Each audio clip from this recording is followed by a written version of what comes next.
Kazmir and Greinke. Right now, let's go to the field and Todd Callis. Yeah, Dwayne, speaking of Greinke, he got off to that phenomenal start where in the month of April he was voted American League Pitcher of the Month. We're going to check out our Toyota trend and see his ERA month by month. It kicked off with that perfect month of April, 5-0 with an 0.50 ERA. Solid through May, 1.57. June, a little bit of a blip, but even in July, right back to a 2.53 ERA. But in those 5 starts in July, he doesn't have a win as the team only scored 6 runs in those 5 starts. We're about to get going here. I want to tell you real quickly, guys, we are on the American Forces Network. You can email us at ask.therays@fox.com and send out your greetings to your loved ones watching this game or ask questions of Dwayne and Kevin. Guys, back to you. All right, we're all set. Of course, we salute the troops, and today we'll do the best we can to answer any of your questions. You are really studying, aren't you? Yeah. You're really preparing. Hey, a couple of... well, you have to for president when you're preparing for that. Those are political science majors, no doubt.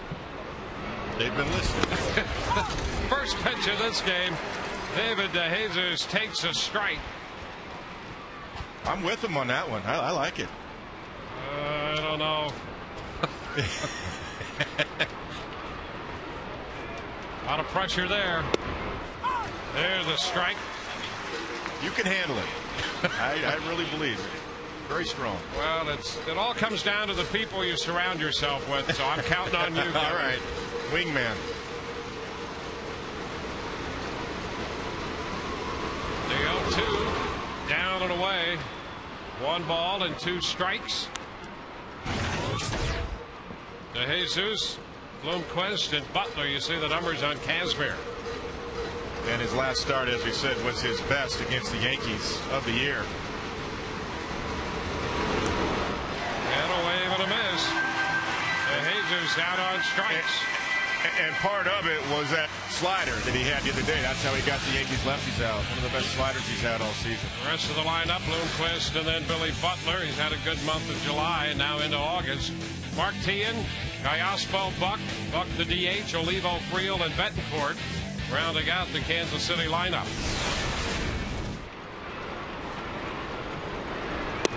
Bloomquist takes a strike. He's hitting .266. He's played all over the place for Kansas City. He's consistently put together good at-bats for Trey Hillman. This one is foul out of play, 0-2.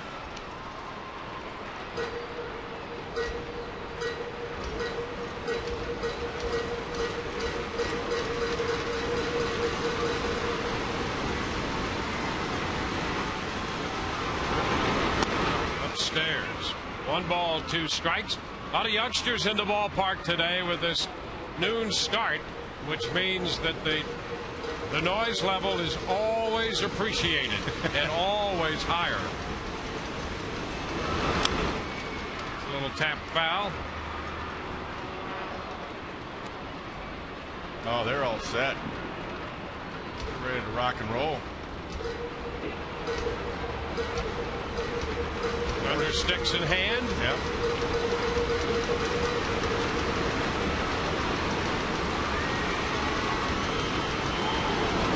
And it's foul right back into the screen, holding the count at 1-2. Kazmir on Tuesday against the Yankees. It's 7 innings and a hitter into the 8th, made 113 pitches. The deepest he's pitched into a game this year. It's high. 2-2 now to Billy Bloomquist. Yeah, he's got a similar fastball as what he had the other day against the Yankees. He's pitching at about 91. That fastball got up to 93. So the last 2 starts, he's had the best fastball of the year. And he strikes out Bloomquist. He got him with a fastball. 2 strikeouts. Off the outside corner right here. Good life on it. A little late tail right at the end there. Up and away. Take a look at the defense for the Rays. A little different today. In the outfield, Carl Crawford in left. Gabe Kapler gets a start in center. Gabe Gross in right. Around the infield, it's Longoria, Bartlett, Zobrist, and Pena. That's the same. And Michelle Hernandez is behind the plate. Butler takes one as it drops in low. The one thing we've seen out of Kazmir since coming off the disabled list, he's gotten all of his pitches into play more than he did before that stint on the DL. And a better tilt on the slider. We talked about that the other night. Going down and into righties, down and away to lefties. Has not been flat the last couple of starts. 2-1. Gone off speed on a couple pitches to Butler. Good fastball hit. This is their best hitter right here. He has shown that in his short time in the big leagues. Swing and a miss. The fastball up with a little something on that one. That might have been the best fastball in terms of velocity we've seen here in the first inning. Yeah, that had some hop to it. Gunn says 93. It looks good to the hitter. It just keeps taking off right above his hand.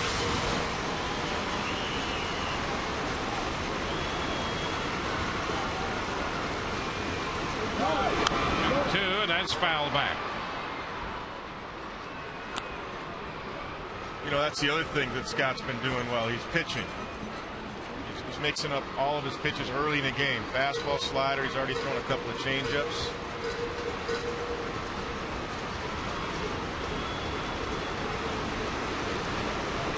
Two. And we're going to go full. 3-2 here to Butler. Scott 1-2 with a .495 earned run average and 7 career starts against the Royals.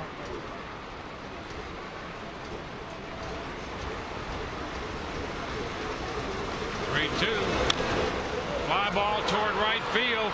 Gross going back at the track. He leaps. He got it. Gross goes back just about a step and a half from the wall to make that leaping catch. Stamp it with a star. That's out number 3 in the first. We go to the bottom of the frame. No score.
We go to the bottom of the first, and Jason Bartlett's going to be the leadoff hitter for the Rays. His 5th time leading off this year. Crawford, Longoria, followed by Zobrist, Pena, and then Ibar's in there, willing to be the DH. Gabe Gross, Michel Hernandez, and Gabe Kapler to round out Joe Madden's lineup. 6'2" right-hander Zach Greinke on the mound, still only 25 years old. #1 pick for the Royals in 2002. An outstanding season, 5 complete games in his 21 starts. The 2.08 earned run average, that leads Major League Baseball. And the biggest thing for me is command. The strikeout to walk ratio is 5-1. Outstanding. 2-1 is good. 3-1 is very good. 5-1 is off the charts. First pitch is off the plate, a little wide. A ball and no strikes. So Bartlett with his average of .331 in the leadoff spot. B.J. Upton not in the lineup today. He's had a little wrist issue. Nothing serious. But Bartlett's in there in the leadoff spot. 2-1.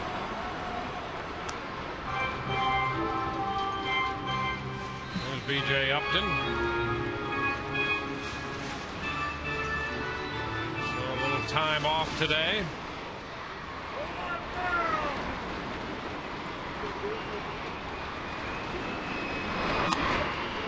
Upstairs. So Bartlett is ahead in the count, 3-1. Yeah, Greinke is just about as good as you can get. The Rays have faced Halladay. They've had some success. And now Greinke, and he's in line to be in that caliber. He just walked Bartlett, and that doesn't happen very often. That's a good call. That ball was a little bit outside. All umpires would have called that for Greinke. Not today. David DeJesus in left field. Willie Bloomquist in center. Ryan Freeland right for the Royals. Around the infield, Mark Tian, Yuniesky Betancourt, Alberto Callaspo, and Billy Butler, and then Miguel Olivo behind the plate. There's Crawford, and he strokes one into left. There's a base hit. Crawford is aboard following the walk run by Bartlett. The Rays do have some hitters in the lineup who've had a little success against Greinke. Crawford is not one of them. That's only his second hit in 17 at-bats against Greinke. Well, he got a fastball out over the plate and just did what he does best, just goes with it. This time he stayed on top of it. That's a line drive, Chris single to left field as Evan Longoria steps in. 130 hits on the year now for Crawford. Here's Evan Longoria.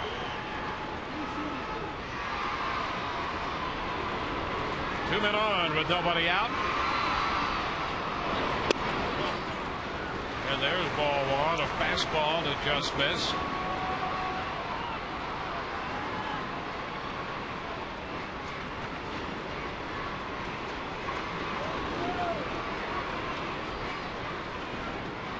Evan, the second leading hitter in the RBI department in the American League. Bounces this one deep short.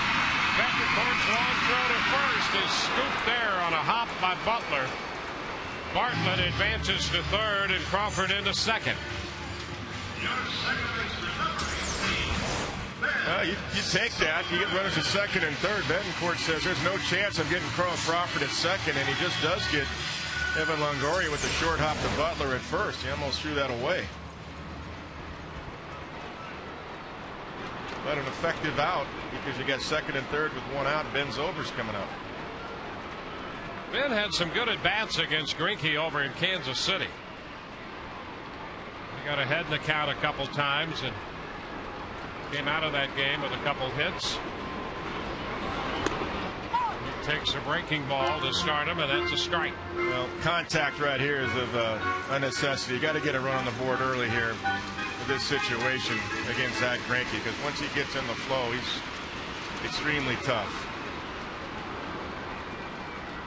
True with any starter in the first inning.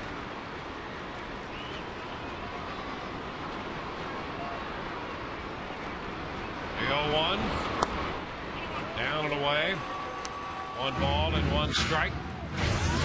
Greinke by far the best earned run average in the American League. Yeah, and not that you want to face Carlos Pena with the bases loaded and one out, but Carlos does have a lot of strikeouts, and Greinke's not going to give any cookies down the middle to Ben Zobrist. No free swings. It's a strike. Fastball, and it's 1-2. Well, Greinke very well aware of the at-bats that Zobrist had against him in Kansas City. And Carlos with power, but he is 2 for 18 lifetime against Greinke. And he made a good pitcher, just ran back over the inside corner, which he does anyway. Just trying to throw that one about 6 inches inside. He got the strike out of it. And he tried that again inside. It stayed in this time. Yeah, 95 mile an hour fastball. 2-2 right now. Look at that overhead shot. That didn't miss by much. I tell you, that looked like a pretty good pitch. The Rays may have gotten a break there.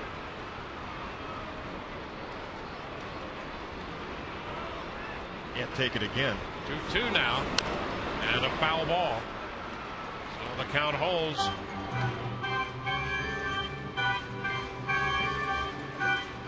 And connecting his last time up in the game yesterday for his 19th home run of the year, counting for the only run the Rays put up.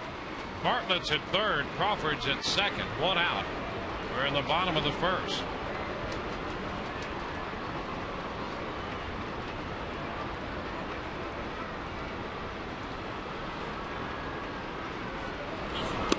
And another close pitch off the plate end. Full count. That's a good take by Ben right there. That was a little slider right there. John Gibbons is taking over for Trey Hillman today. Personal reasons. Trey's not at the ballpark.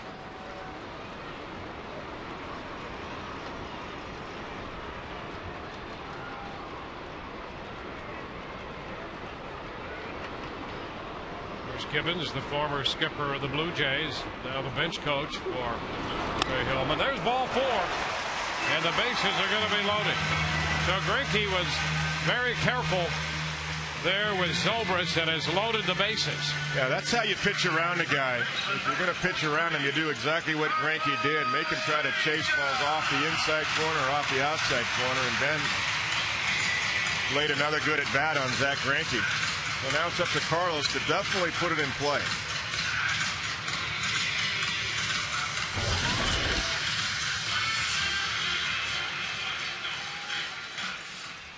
Well, Carlos at 214,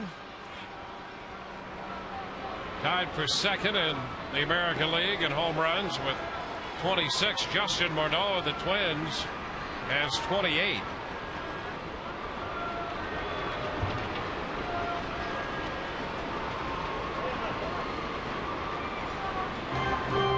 It's Pena now with the bases loaded, and the Royals do employ the shift.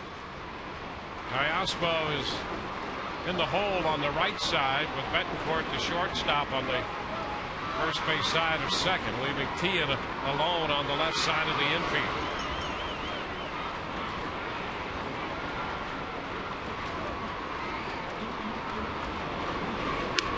Pena takes the first pitch for a strike, and boy, that was a nice, easy, high-velocity fastball. Yeah, the ball just really jumps out of his hand. He's got a nice fluid delivery. He's able to repeat his delivery. Compact, good alignment with the feet.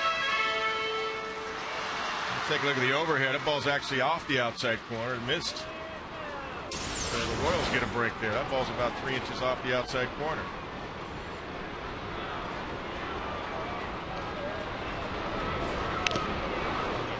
Little foul ball at the feet of the catcher Olivo on the breaking ball, the curveball. 2 strikes now. Said this many times this year. There's always going to be more margin for error on the outside corner if you're a good catcher and you got good command. The simple fact that the umpire's eyesight is over the inside corner between the hitter and the catcher. So Olivo did a nice job of just smoothly framing that ball. And we got the pitch for Zach Greinke. See Dan and Isanya right there over the inside corner. The umpire's slot, they call it. Upstairs, fastball. So the count is 1-2. A first inning threat for the Rays against a very good young right-hander, Zach Greinke. He's 25 years old. Royals have him signed through 2012. Got to have a short, compact swing. Got to try to put it in play. And that ball inside, he did hold up. Count 2-2. Mike Estabrook down there at third base. Here's the call. Says he did not break the wrist. That was pretty close, I'll tell you. we've seen Mike in the last couple of weeks. He's done a good job. He looks like he's very engaged in his job. He does a good job behind the plate. He was locked in on that one. He knows the importance of these games. That's all you ask for from your umpiring crew. Pena making Greinke wait out there, settling back into the batter's box. And there's ball 3, blocked by Olivo. So the count is full. What makes Greinke so tough, though, he's got the slider. He'll flip a curveball up there, a good curveball. Fastball both sides of the plate. Just run a two-seamer over the inside corner. And he's extremely confident in all of them. Yep. At any time.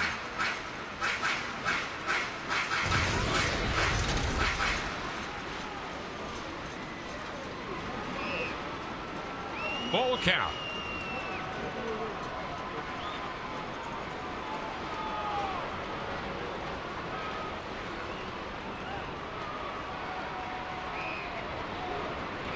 Here it is, the 3-2 to Pena. And a ground ball, base hit through the left side. Bartlett scores. Crawford's going to score. Pena comes through with a base hit to give the Rays the early lead. Silver stopped at second. And Carlos Pena picks up RBIs number 68 and 69. Contact is all you ask for from Carlos Pena in this situation, and that's what he did. And look at him get inside it and go the other way, which we've talked about for a couple of weeks. There's a lot of base hits over there for Carlos opposite field, and that was just a contact swing. That ball was in, and he didn't try to pull it like we've seen in the past. He just made sure that he shortened up and made contact. He got a big base hit out of it. Here's Willie Ibar. 2 men on, 2 runs in. Ibar takes a first pitch strike. Well, that hit just the 3rd for Pena in 19 at-bats against Greinke, in contrast to Ibar, who has 3 hits and 3 at-bats off him. You keep going, too. Getting 2 runs off of Greinke, it's not easy to do. That's his earned run average this year. Foul ball off the front of the Rays dugout, 0-2.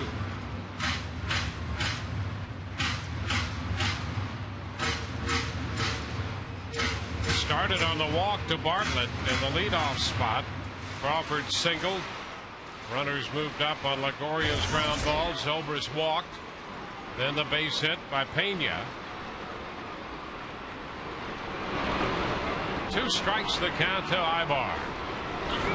Upstairs. 1-2. And this is a prolonged first inning. Greinke's up to 24 pitches now, with a couple of men on and 2 runs in, 1 out. Yeah, unusual because he's only got 11 strikes of those 24 pitches.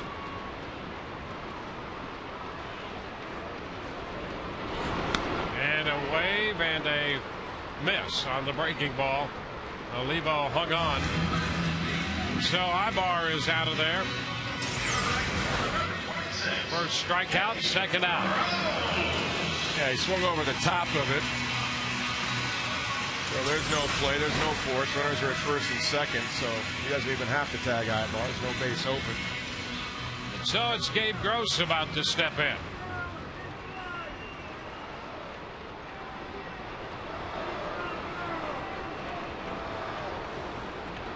Pena first, Zobrist second.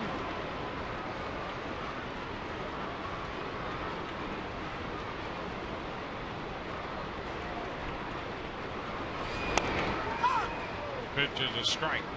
Boy, that's paint right there. 94 at the knees, outside corner. Nothing you can do with that.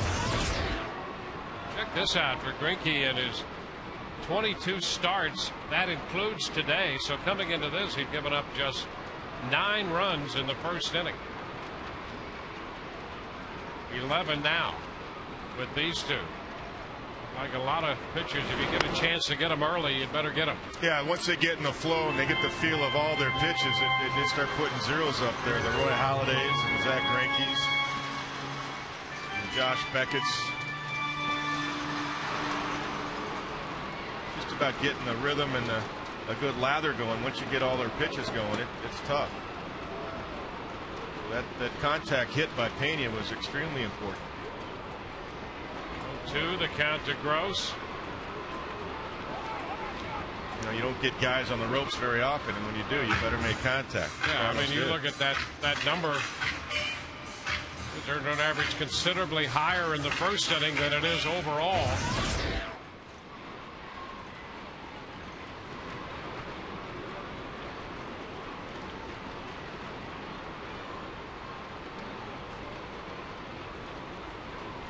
A 2-strike count.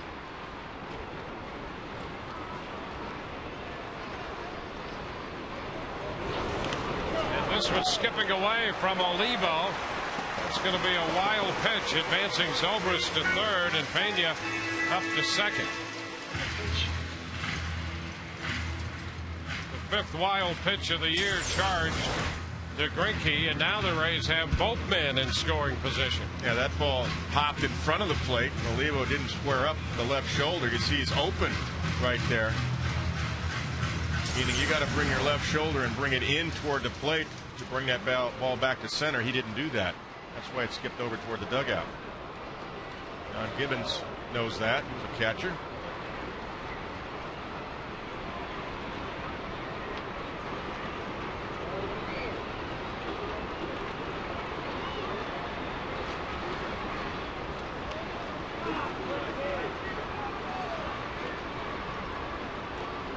Rays have scored twice.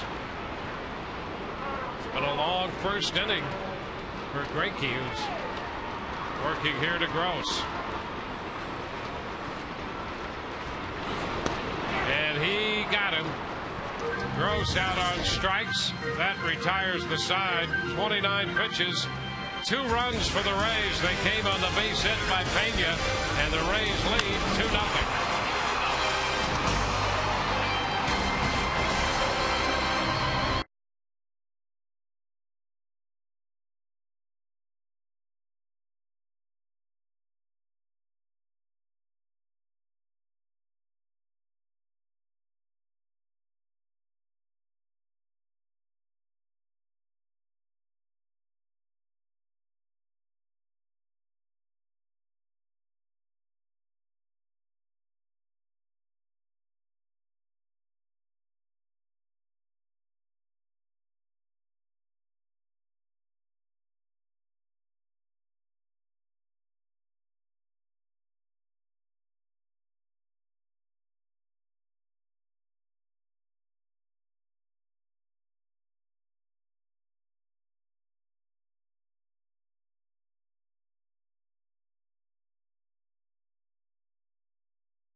Say hi to my family in St. Pete, Tampa.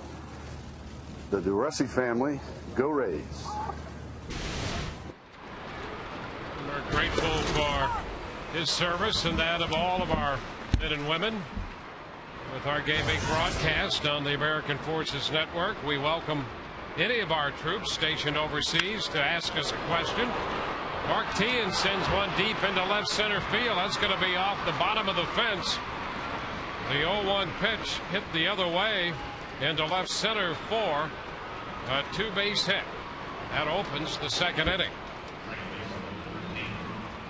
Any of our troops stationed overseas, you can ask us a question or send a message to your loved ones at home. Send your question or message to ask.therays@fox.com. Ask.therays@fox.com. at Fox.com. Iospo, the second baseman, going after the first pitch, fouling it away. That's a strike.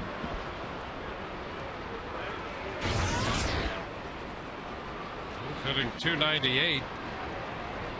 He has consistently been the best average hitter on this club. Down to third, picked up by Longoria.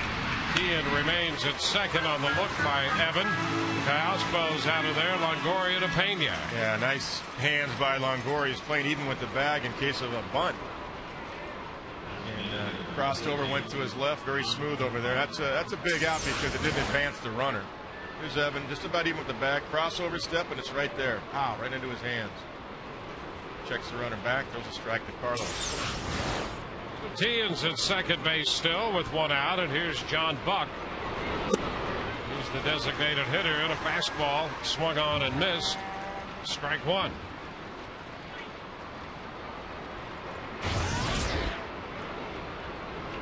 Buck caught the game yesterday.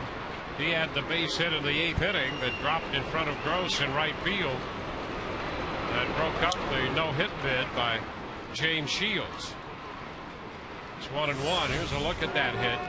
There's a lot to be said about this.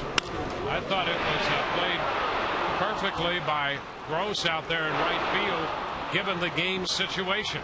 That's the whole key right there with the game situation. No score in the 8th and the first hitter in the 8th. I thought Gross did the right thing as well. We talked about that yesterday.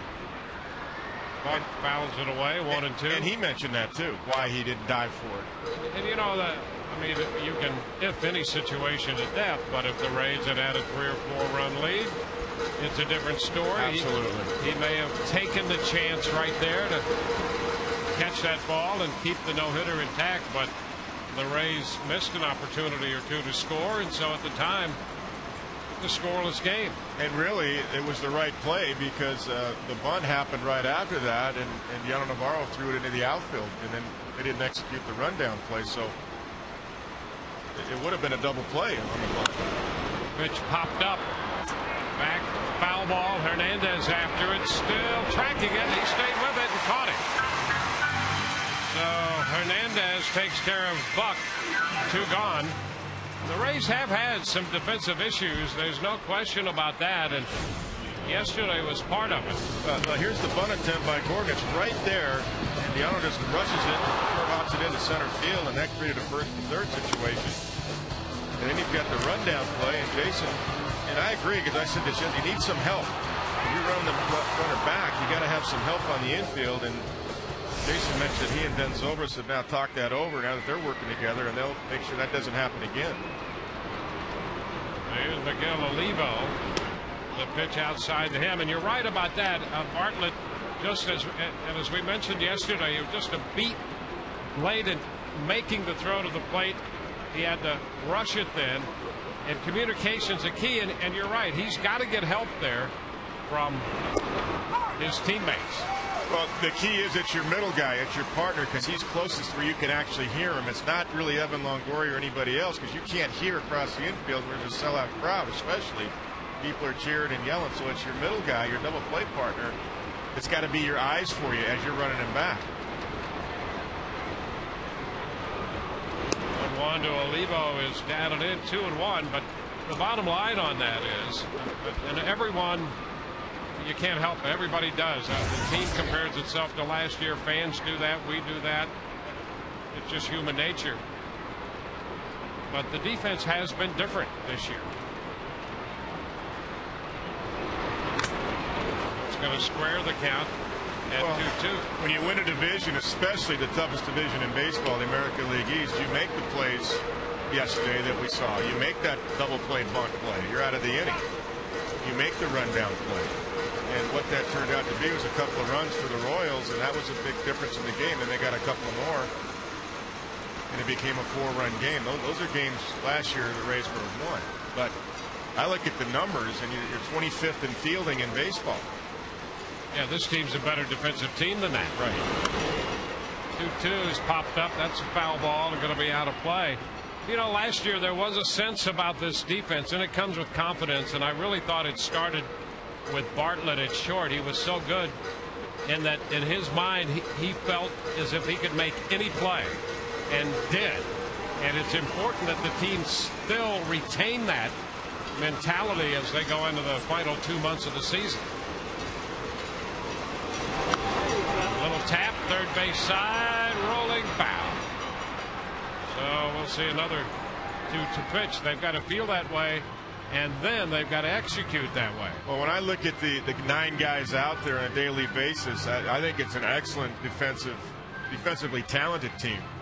But we have seen too many plays like that yesterday that, you know, wow, that's a surprise. Or even on a pickoff, maybe you don't get a guy at second base. That's a surprise. Or anytime a ball's hit to the right side, you're so used to Carlos Pena making a play and picking it. When he doesn't, you're surprised. But you look at the individual talent of Pena and Ben Zobrist has really improved in second. And Aki, when he was there, and Bartlett and Longoria, defensively, let alone the offense, you're not going to find a better foursome, I don't think. And I covered the National League an awful lot the last 5 years. 2-2 and a little pop fly, short center, and that triangle, and it's going to fall out of the reach of Bartlett. Tian will score. That ball falls in among Bartlett, Zobrist, and Kapler. Olivo drives in the run to make it 2-1 with the blooping single into short center. Well, you said it, Dwayne. That's the triangle. You can see Kapler starting way out here in center field. And he's deeper than BJ would play. See how deep Kapler is compared to BJ? He's playing behind that crest, that sun crest. I'm not saying BJ would have had it, but BJ does play a more shallow center field. With 2 outs, a runner at second, you are trying to take the base hit away. Ryan Friel, the pitch is down. 1 ball, no strikes. It's a 38th run batted in for Olivo.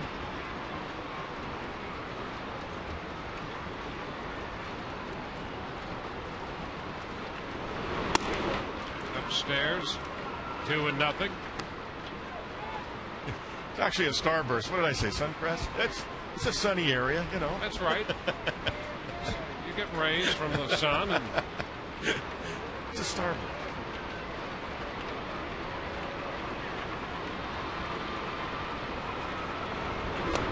You know, it's funny. It's a strike call, 2-1. That's kind of my marking point. I watch the other outfielders of the opposition to see how deep they play. Like right now, there's the starburst. Kapler's to the side of that.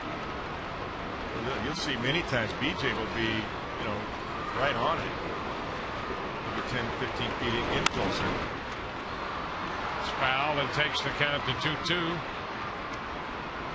And then when you look at the opposition, they're way behind it. A lot of center fielders are good 25 feet behind that. Well, you know, in regard to the defense, that's where it really started for the Rays last year. I thought the entire pitching staff was very good last year in terms of location. But the defense was so good.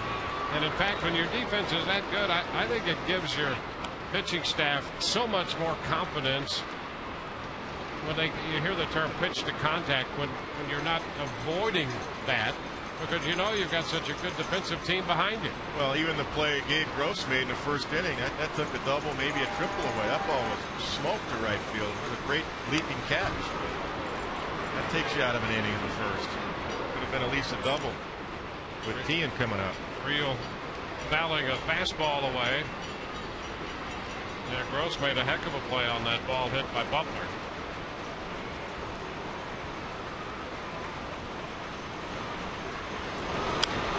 This one popped up, foul, right side, playable. Carlos Pena's there making the grab. So a run scores. We go to the home half of the second. 2-1 Rays.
really has a discouraging word for his team after the game. Was not real pleased with his approach of his guys yesterday, and you guys talked about in the top half of the inning, especially defensively. He wasn't thrilled with yesterday's performance. Defensively, that's what I've been talking about. It's these little plays have popped up on us that have prevented us from winning games like today, and that's not us. We should make those plays. We are better than that, and that's the difference between going back to the playoffs or not. Joe not thrilled with an offensive approach at times either, but defensively, he said what you guys said. Last year was much better, and they have to shore that up in the final couple months. Back to you. Well, here's Michel Hernandez taking a breaking ball outside. It's now a 2-1 game. The Rays with a couple in the first. Kansas City back with a run on the top of the inning, and there's ball 2. Down and away. Greinke made a lot of pitches in the first inning, 29 pitches. He's fallen behind Hernandez. So let's see if the Rays can tack on here in the second inning against this tough right-hander. 2-1. Strike back, get that run right back. The base runner or two again. 3 balls and a strike. I thought the comments Madden made were interesting in regard not only to the defense but the offense as well.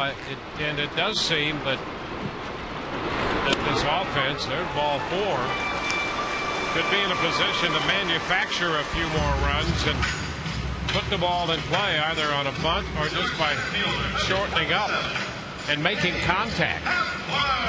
Joe's talked about 2 things this year a lot. One is better defense, minimize the mistakes like yesterday, and 2, the strikeouts. And you know that the Rays are second in the American League for most strikeouts, just behind the Texas Rangers. And even Zach Greinke noted that. I read his comments about, well, he goes, I know they strike out a lot, so I'm going to try to go to their weaknesses. And Carlos Pena made a big-time adjustment. That's what the Rays need here in the last 57 games. Contact. Gabe Kapler hits one on the ground. That's going to bounce through into left. Out of the reach of Betancourt. So the Rays with 2 men on. See, that's just a contact swing. That's just putting it in play. I mean, Gabe's not looking to go deep right there. He saw a good pitch he thought he could hit, and by putting it in play, he finds the hole on the left side. The fastball, it's a little bit away, but says, you know what, this guy's too good. I'm not going to get behind a count. I know it's a strike. Look at that. I mean, that's not a perfect pitcher-perfect swing, but he finds a hole. And he uses his hands pretty well. He's strong. Now it's Jason Bartlett.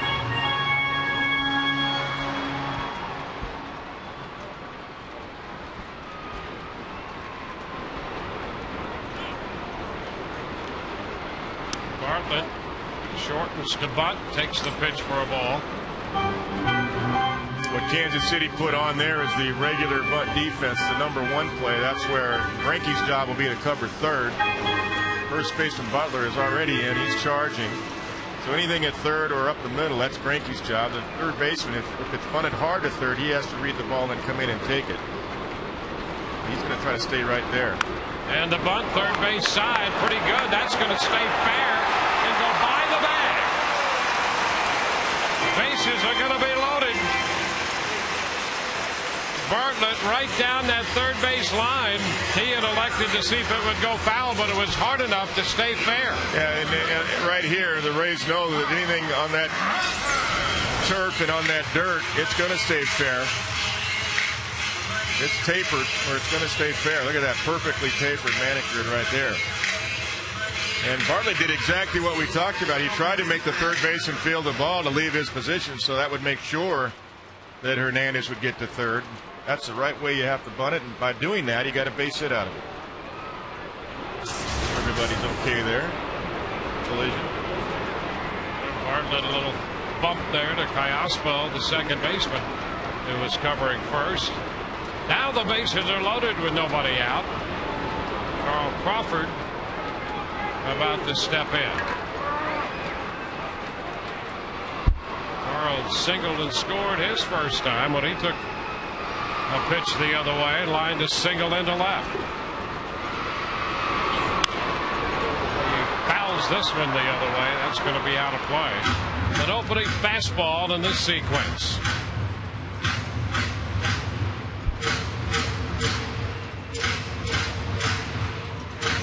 Well, because it's Carl Crawford right here, you want something on the ground. You don't have to have a base hit. You get a base hit, that's great, but you got to stay on top of it. Good numbers with the bases loaded, but something on the ground because you get a run in and most likely first and third. And a line drive base hit back toward the corner. Hernandez has scored. Kapler's going to score. Bartlett will be held at third. A big turn at second by Crawford, and the Rays have a 4-1 lead. They got a hanging breaking ball, lined it into right, and the Rays have a 3-run lead. And he stayed on top of it. Checkers double right here. Carl Crawford, he stays on top of this breaker. This is a hanger is right. Good fluid swing right through it. Shoots it into the corner. That's your Checkers double of the game. Carl Crawford making a big turn just in case. Tom Foley elected to send Jason Bartlett, but Tom Foley once again did the right thing with nobody out. Carl's taking 3, and he would have had third, but you got to make sure you get the guy in front of you stays right. He's not scoring, and he said, "Oh, wait a minute." But in a sure double situation, there's nobody at second base there, so it was okay. Now here's Evan Longoria. He fouls it back. He had a pretty good pitch to hit on that first fastball there. Fouled it back, strike one. So Crawford is 2 for 2. He now has 49 runs batted in and 17 doubles. Man, what a year he's having. I tell you what, I'm going to say this right now. To me, I've seen all the left fielders in American League. He's a gold glover this year for me. Yep. Out of the way. It's 1-1. Well, the Rays have 4 runs off Greinke. That's big news against this guy. Boy, it is. And they're playing back up the middle. I mean, they're going to give one more right here.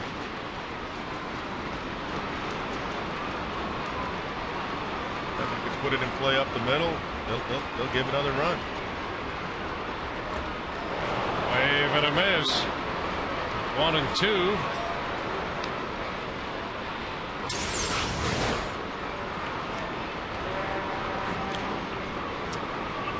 Well, he chased that one. Yeah, trying a little too hard, looking for a nice base hit, but now it's contact mode. Shorten up, make contact. The infield defense is still playing back with nobody out. Take the 3 RBI. And a foul back on a fastball as Greinke popped that one in there with a little extra on it. Sure did. 95. Evan waited well, and then when he recognized fastball, he was able to get his hands inside it and foul it back.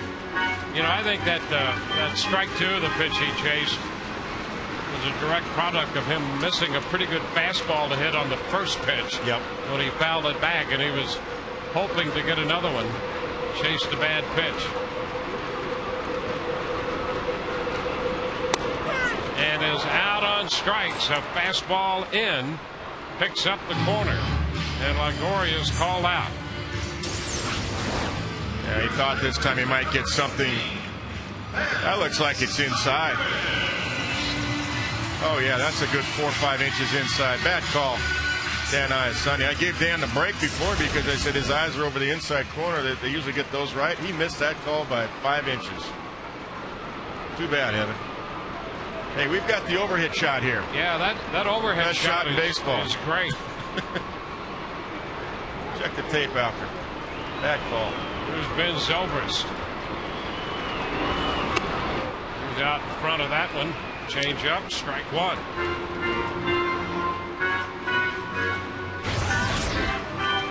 You can understand it on the outside corner because if a good catcher just frames it nicely and doesn't jerk it in, it looks like a strike, but not on the inside corner. Umpires shouldn't miss that.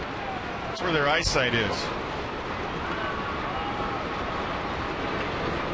Last thing that Zach Greinke needs is any help.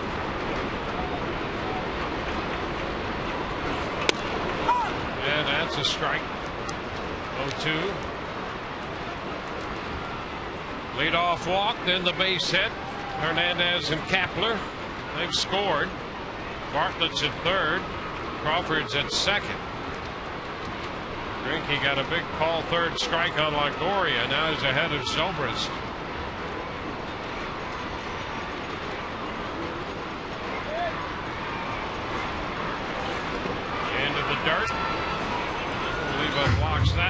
1-2. Zobrist hitting cleanup. This is the 10th game now. He's been the number 4 hitter for the Rays. He just hits wherever you put it. He's been phenomenal. But what a value he has created for himself and the Rays.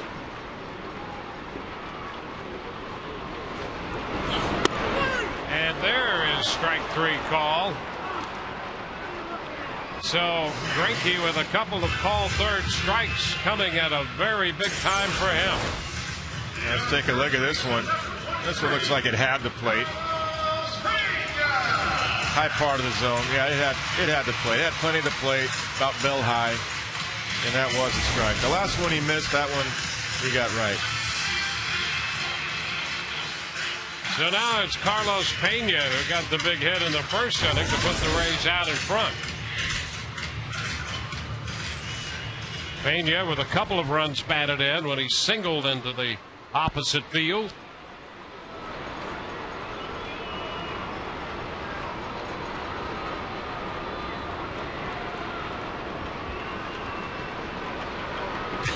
I was thinking Gallasco's so far out of right field. I was thinking if he drags a bunt, he might be able to get a double out of it.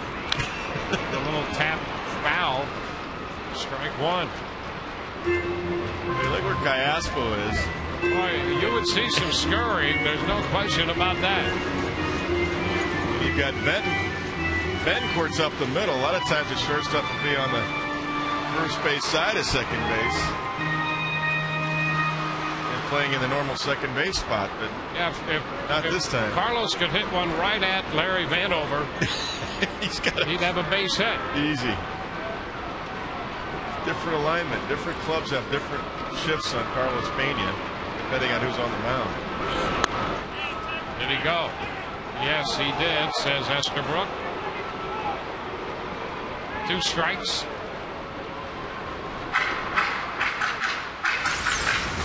You sense that Greinke is turning it up a notch, starting to get the flow. He did go on that one. Okay. Tried to check on a pitch that was otherwise high. See, and those were pitches that a year ago weren't even in question for Carlos Pena. He just zoned everything. He knew where the top of his hitting zone was. Yeah. And anything above that, he didn't even offer.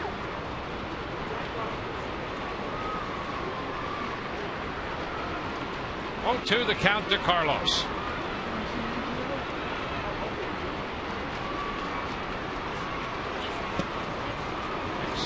That pitch down. Slider down from Greinke.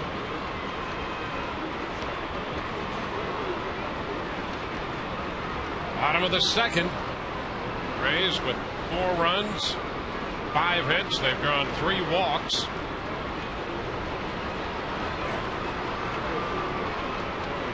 Greinke's over 50 pitches already. And a turn, but nothing doing. Diving back in, Crawford at second. Crawford second, Bartlett at third.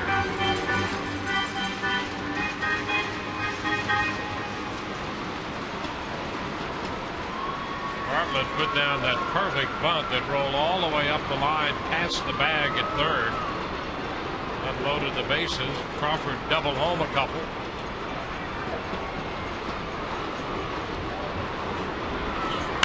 Ground ball right side, foul.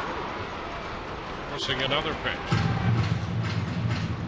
Greinke does something I like with runners on base, runner at second base there especially. He hides the ball well. A lot of guys will go into their glove and you can see the glove, and a smart base runner can relay the pitch to the hitter. But if you watch Greinke from the center field camera shot, it's what Carl Crawford looks at. When he comes to a stretch, you can't see the pitch.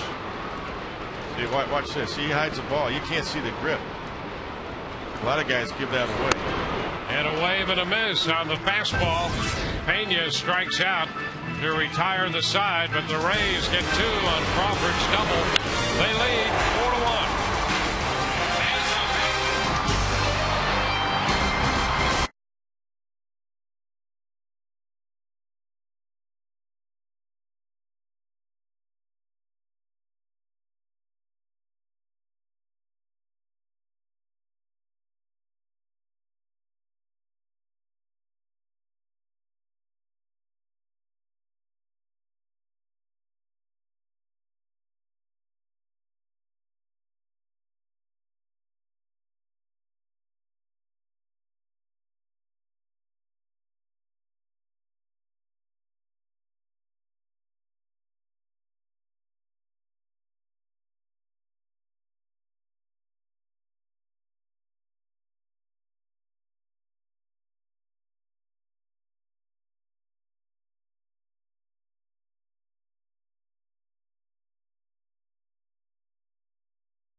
Broadcasting to the U.S. Armed Forces serving in 175 countries and aboard ships at sea, watching around the world in Iraq, Germany, Italy, Southwest Asia, South Korea, and Japan. We welcome and salute all of you for your great work.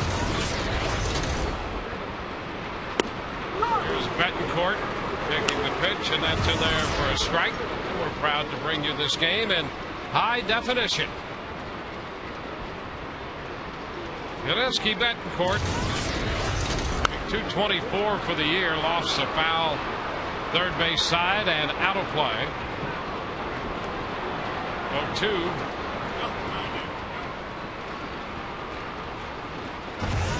Will be followed by the top of the order to Jesus and Bloomquist.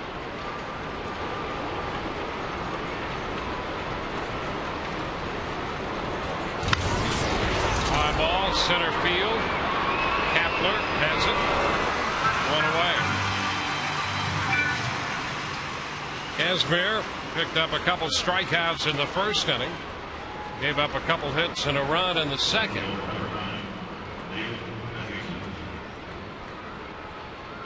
Now back around to the top of the order. David DeJesus.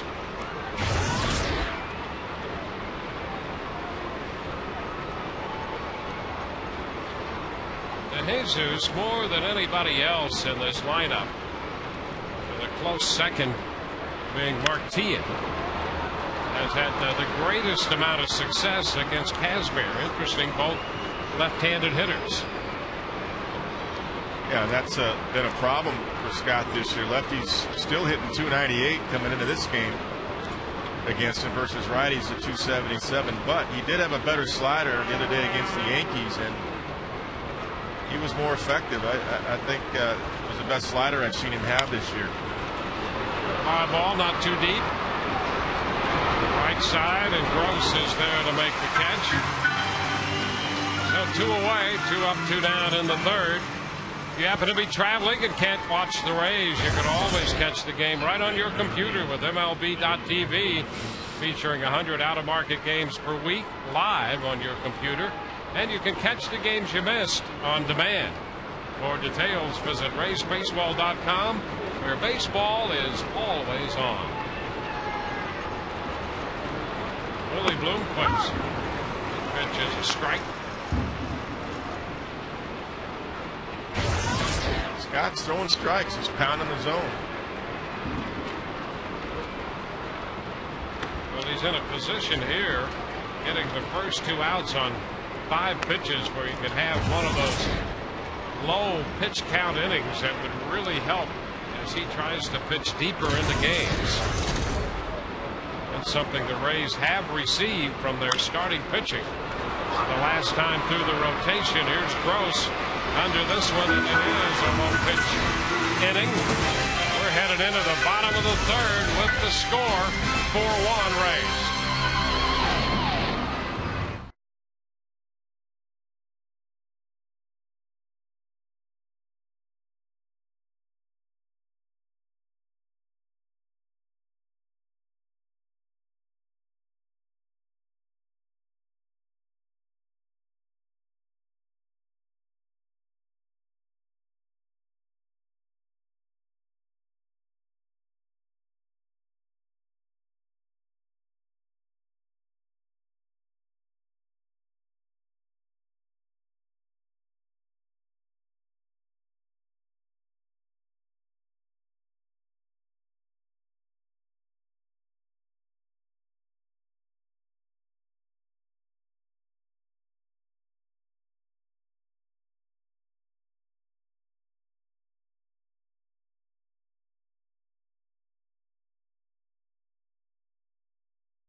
Eyes on the American Forces Network. We have Mark and Nancy Davis here in Reddington Beach that want to salute their son Scott, part of the 101st Air Assault Division in Iraq.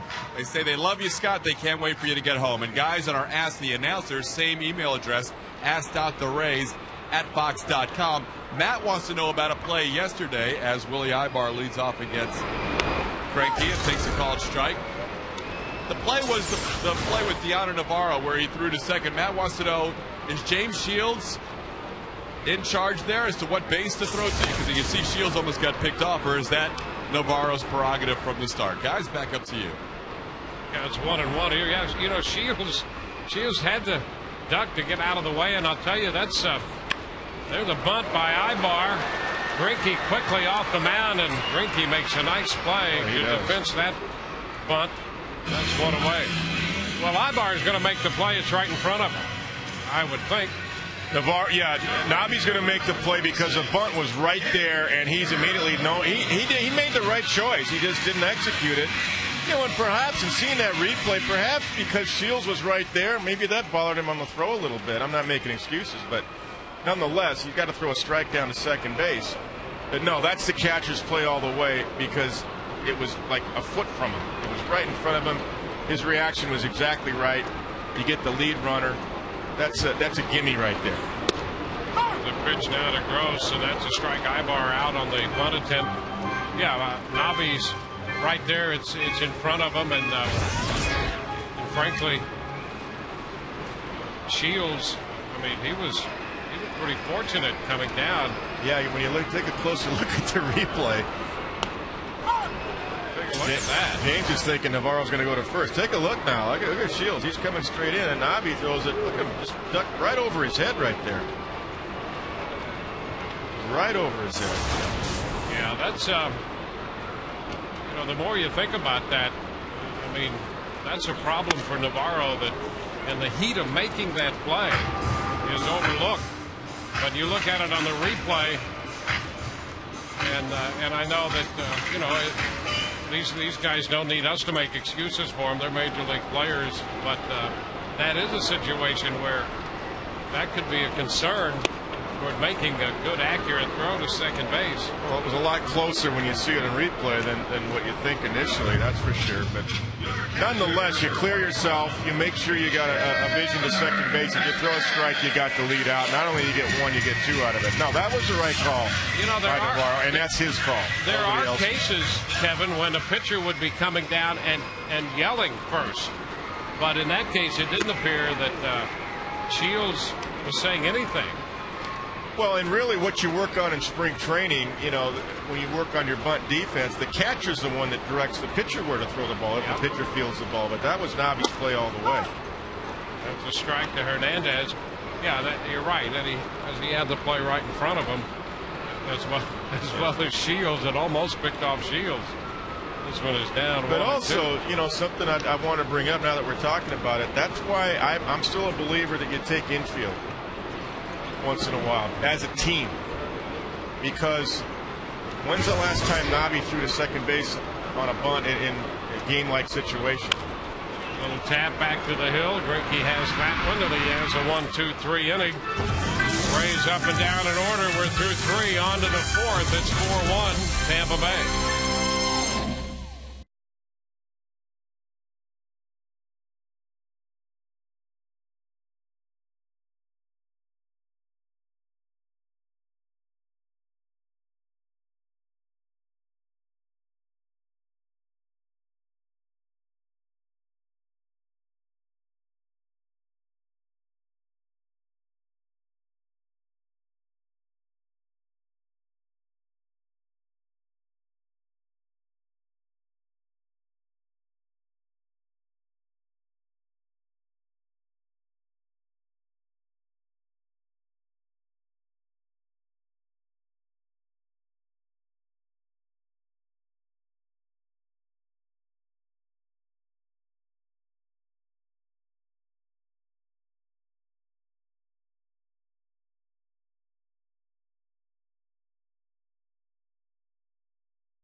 got you under our wing.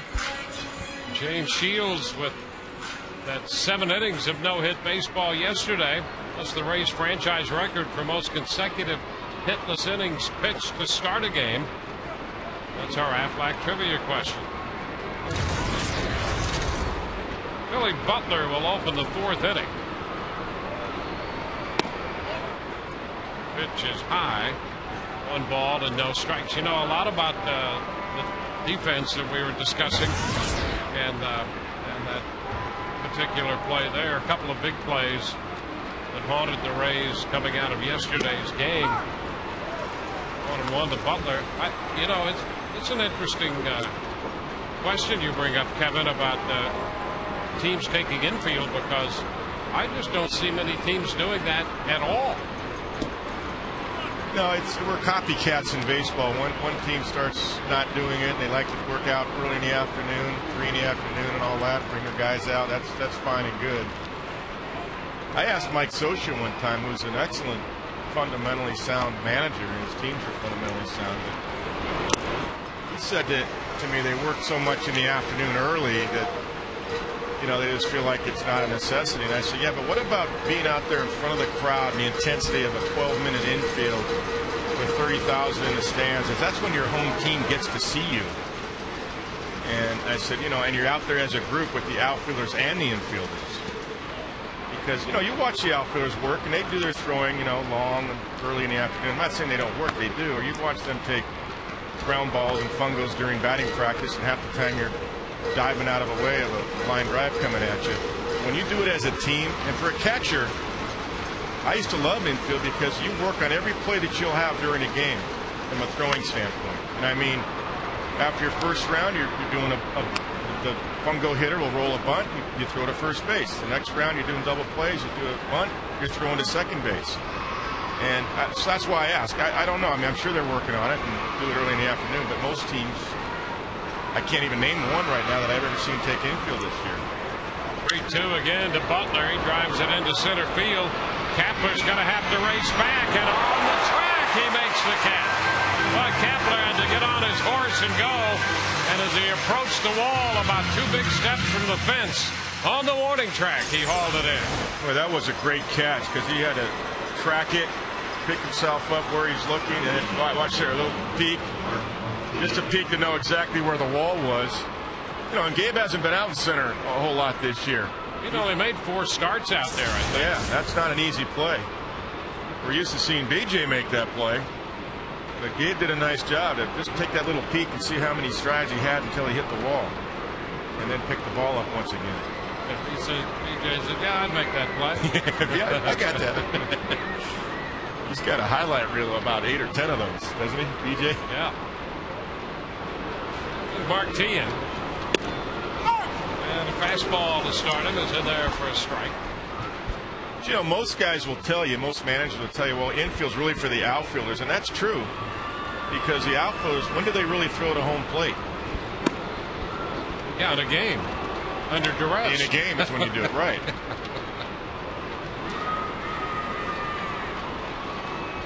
There was a reason teams took infield for 120 years, and I think it works. And I just think, you know, I would bring it back once in a while. I'm not saying every day.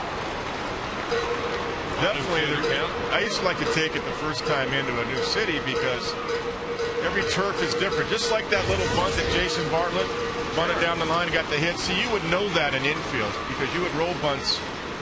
You would roll bunts down the line during infield to see if it would roll fair or foul. You know, Juan Pierre, when he was with the Dodgers and did it with the Marlins and the Cubs, he'd come out to the visiting ballpark and he would do that on his own early in the afternoon just to see where the bunts would go. Wave and a miss, 10. Count on strikes. The second out here in the 4th inning, and you see infielders do that. I know Longoria did that last year. Absolutely. Visiting new parks. There's that good slider that he's been throwing the last couple starts. That's that put-away slider that's tough on lefties, and he's going to have more success with the batting average against lefties the more he has command of that. That's right. I mean, if they knew that at third base, they would have picked that bunt up. I'm not sure that Royals knew that. Ospo jumps on it, fouls it beyond the bullpen. Strike one. But what we're talking about, what I'm talking about, that's the stuff that gives you the edge. Little things like that. And I know it's a long season and you can be tired and all that, but those are the things that help win championships. A one strike count. Ground ball headed to second. Zobrist with the toss, and that retires the side. We go to the bottom half of inning 4, 4-1 Rays.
To our Aflac trivia question. Aflac, we've got you under our wing. Rays franchise record for most consecutive innings pitched to start a game, and the answer to that is Juan Brazelton.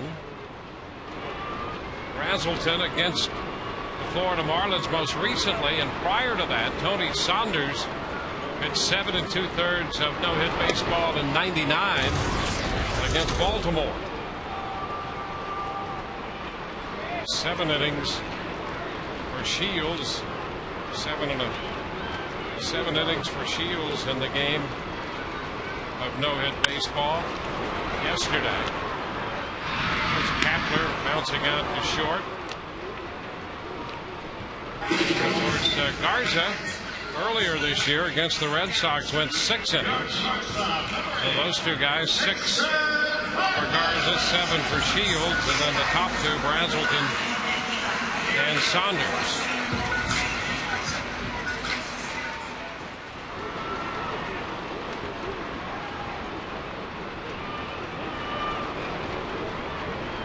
Here's Jason Bartlett.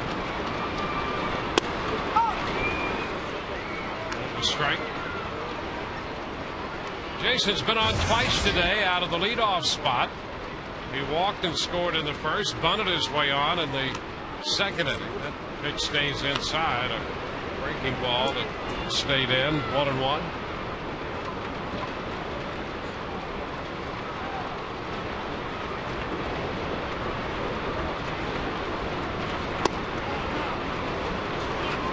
Two balls, 1 strike.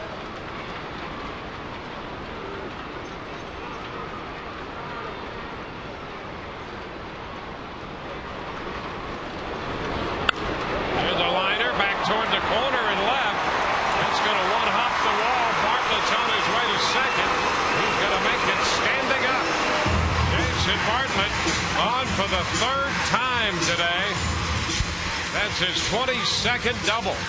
Making a little case for that leadoff spot, isn't he? Yes, he is. The game he's had today against the best pitcher in the American League other than Roy Halladay is Zach Greinke. Oh, and smoked, and he's looking 2 right away. DeJesus plays the ball well, but too much speed for Jason Bartlett. Easy stand-up double. Now it's Carl Crawford. Carl 2 for 2. hitting .317 right now. Pitch is inside. So then I assigned you look in. He's letting Greinke know the ball was inside. Looked like it might have ran back over the corner, but he said no.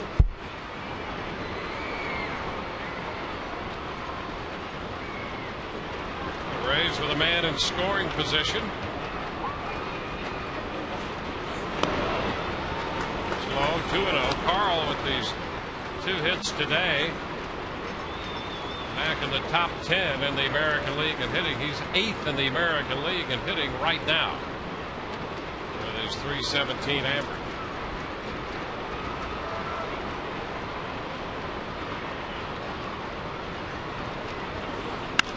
And another base hit up the middle.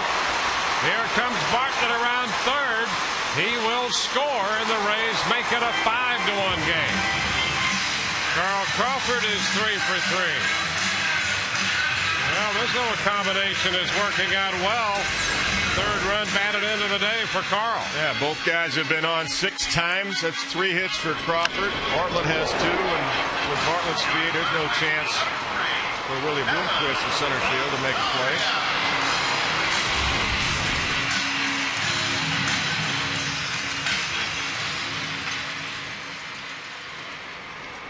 I'll tell you, against Greinke, for those 2 guys to be on 6 times is really something.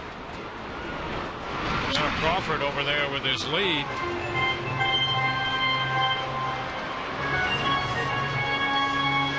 Greinke is not an easy man to run on.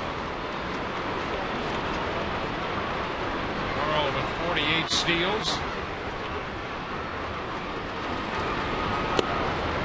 Pitch is low. 1-0.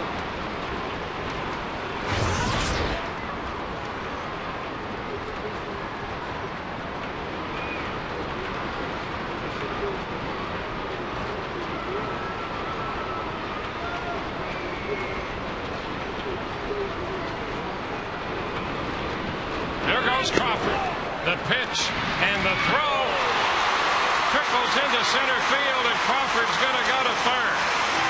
A stolen base for Crawford, his 49th, and as the ball's trickled away, he advances into third. Yeah, Levo has to rush himself, short strides himself a little bit, and by doing that, the ball kind of sails the second base side. Iospo will be charged with the error, allowing the advance to third. That's his 15th error of the year. Infield in, and Longoria fouls this one. Runs the count to 2-1.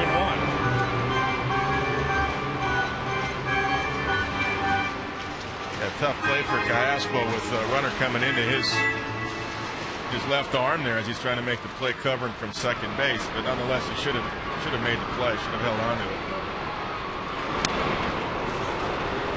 2-2 the count to Evan.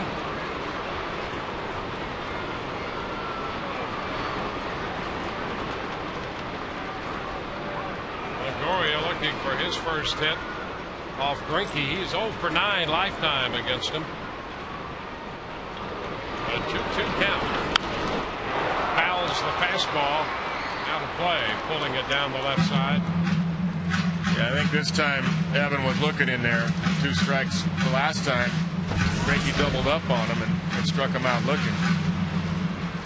This time I think Evan was looking for that fastball in. I don't know that he'll get it again now after that swing. Probably a breaking ball away.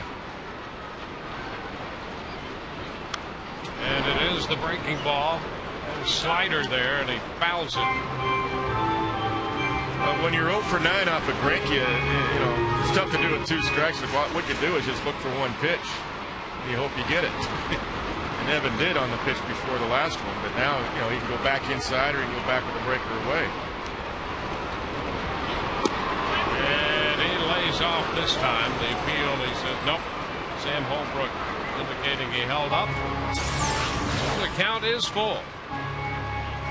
Yeah, he held the wrist, didn't break him. Good call.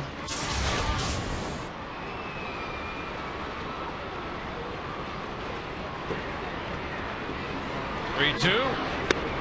And strike 3 call. Longoria caught looking for the second out of the inning. Yeah, see, that one good swing by Evan created 3 sliders in a row by Greinke, and it's got plenty of the plate and it's got the height. Nick Evan was just looking, thinking, well, I saw a couple, I'm not going to see another one. And he did. He got 3 sliders in a row.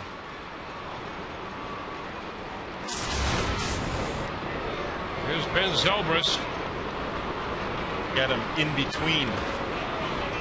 Blocked by Olivo. Meaning he's looking fastball, he gets the slider, and vice versa. It'll all come together.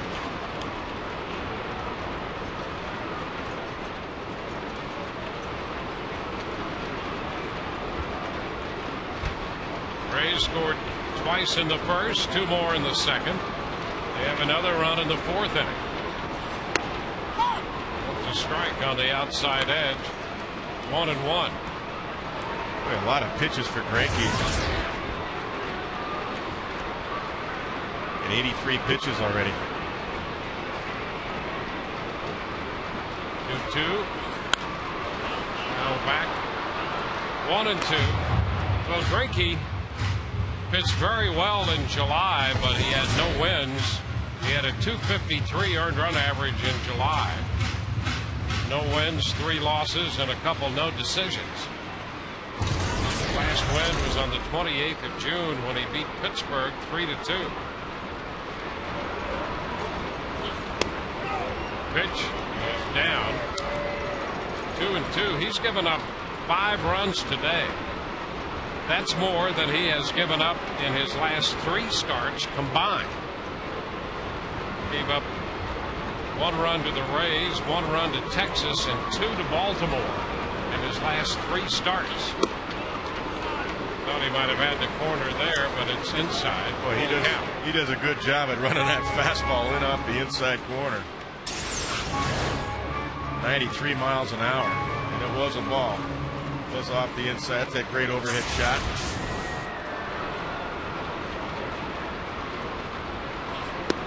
And did he go? Yes, he did. Zobrist out on strikes. The 3-2 slider got him. We are at the end of 4, and the Rays lead 5-1.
From the hockey season, join us up here in the FS Florida Sun Sports Suite. Bobby the Chief Taylor, Chris Stigman. First of all, Chief, let's talk a little bit about lighting hockey. We're not that far away. A couple of young defensemen that could help out this year. You know what? You're right, Todd. I think when they signed that Matthias Oland from Vancouver and that Walker out of Chicago, that's really going to help this team. I think we got 50% better just because of that. Because now we got guys that can get slotted where they're supposed to be. Guys that were playing 4 and 5 are now, or 1 and 2 have to go down to 4 and 5, which is where they should be. So I'm really excited about that. I think those are 2 great acquisitions that they made this summer. Casimir had a $1.02. While we're on Fox Sports Florida today, Sun Sports is the place to find all your Lightning hockey, including Chris Dingman to help out pregame, postgame, in between periods. What about Rick Tocchet being with the team from the start? What a difference that might make. Yeah, it's a huge difference. I think, anytime you're a coaching staff, you want to start from training camp to get your systems going and get acquainted with players. And last year, for all the movement, and him getting named the head coach a little later in the season, it was hard. But I think with this season, with the new players coming in, especially with the new signings, and it's going to be huge for those guys to have those guys from the start of training camp and to be able to run their systems and have their whole team together for from the start of training camp. So it's going to be a big plus for the team. John Buck goes down swinging, and Chief, final thing, I know you're a season ticket holder here at the Rays. What do you think? It's going to be an interesting final couple months, huh? Yeah, it really is. I think one of the things that probably disappointed a lot of people is that they haven't played as good a defense as they did last year, and that's something I think that's really hurt them. But I'm really pumped for those 2 games tomorrow. Boston? Yeah, and because we get a ton of Boston fans in front of us, so we're getting all prepped for it. We might bring in Dish in to help us out. And bring in the enforcer tomorrow for the Red Sox Nation, right? All right, guys. Hey, Bobby the Chief Taylor, Chris Dingman. You'll see him all season long with Lightning Hockey on Sun Sports. Back to you. All right, Chief, of course, a big defense guy. And, boy, Todd, I'll tell you, he is not only the hardest working man in show business, but perhaps the most versatile. He's right at home with Chief and Chris over there. It's good to see those guys. Boy, they're just super, and that's a great thing for us. The same way that that Chief winds up following the Rays during the baseball season. He's a great baseball fan. We love the Lightning, and it is a lot of fun. So when we can't be there, we're watching those guys. And Todd. I mean, Todd's right in the middle of all that action as well. Todd's really the enforcer he's talking about. Olivo, 2 strikes the count. Buck struck out on a fastball. 4 strikeouts for Casimir.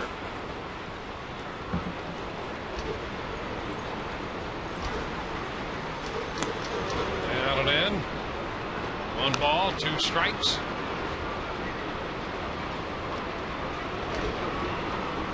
We're in the 5th. The Rays have a 5-1 lead.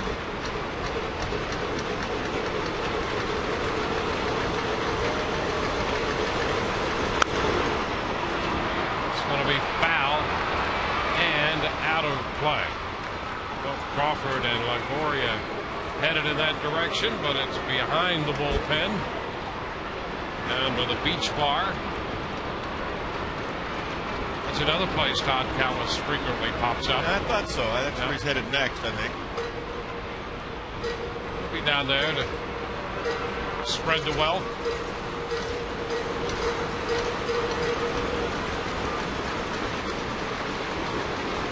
Here's the 1-2. Liner into center field. That's going to be in there for a base hit. Kapler's going to cut it off, and Olivo has his 2nd hit. He has 2 of the 3 hits given up by Casimir. So a 1-out single. Don't miss a minute of the action with Rays season tickets. Great benefits. You get the best seats here at the Trop and savings over the regular ticket price. Use them at the office for top clients, or spend more time with the kids. You couldn't help but do that if you're here today. Spend more time with the kids because there's a lot of them here. Call 888-FAN-RAYS or visit RaysBaseball.com. Strike the count to Ryan Friel.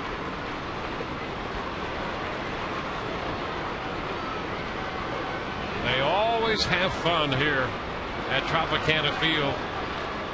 And we have a lot of fun with those kids making all the noise here. They're a pretty good crowd today. Yeah. Noon game, 12:08 game. The Rays have been very pleased with this homestand. They've averaged a little over 31,600 and change. Boston coming in tomorrow for a couple. That's going to be a packed house. Runner takes off, and the pitch is fouled. Olivo was on the move there on the first move. Yep, had a huge jump. Yeah, you know, for Kansas City, and here's a jump by Olivo. As soon as Scott picks up the leg, he's gone. You know, for a team that's near the bottom in home runs and on base percentage and batting, the one thing you'd think they would do is run more. Pitch is fouled back, holding the count at 2 strikes. But they're also near the bottom in stolen bases. So you don't have to have speed to run. I'm just talking about putting guys in motion, picking your spots, having a hit and run team, run and hit team. You got to do something to create offense. But they're near the bottom in every offensive category in Major League Baseball. 1 ball, 2 strikes.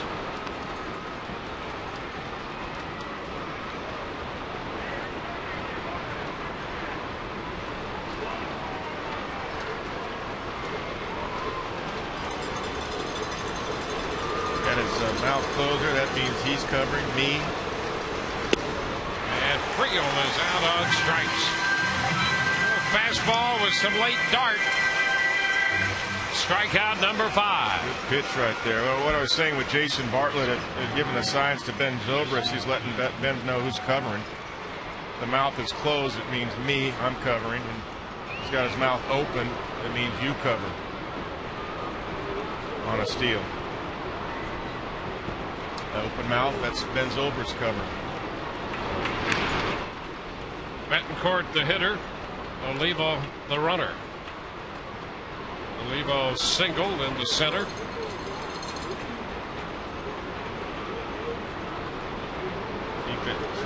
Jason's locked in the signs, and he's giving us Zobrist, so you cover. So Jason Bartlett will hold his position.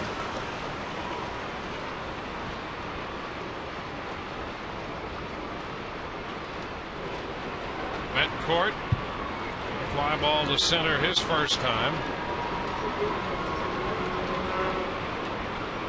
Yeah, he's not yawning, so people know. That's always a fun part of the game, those little intricacies of the game. There's always something going on. Oh, yeah.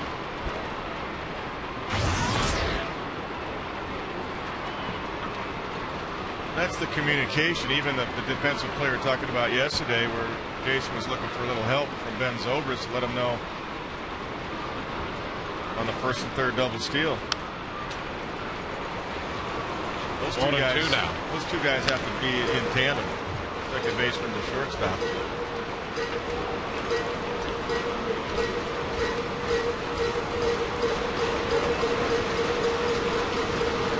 It wasn't easy for Ben earlier in the year because he was playing right field, second base, shortstop occasionally, center field here and there. And a base hit into right for Betancourt. Olivo will have to stop at second. Gross with his throw back to the infield, and Betancourt picks up the second hit of the inning. 2-out single.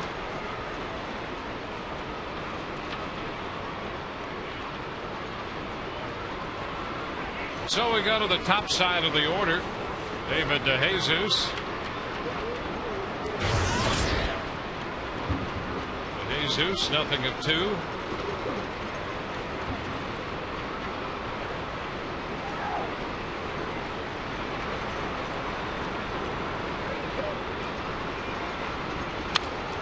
Goes after the first pitch, fouling the fastball back. That's a strike.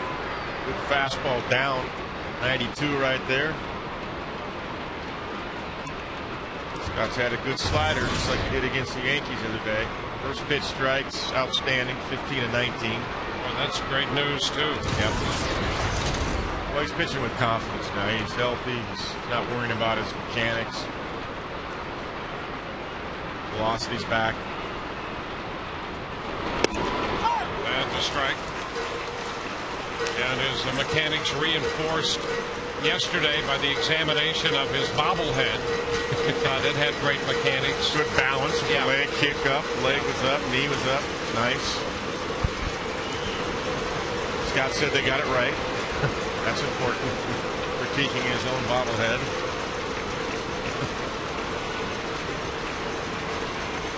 The 0-2. And a little popper back of the mound, charged by Bartlett, but nobody's going to have a play anywhere.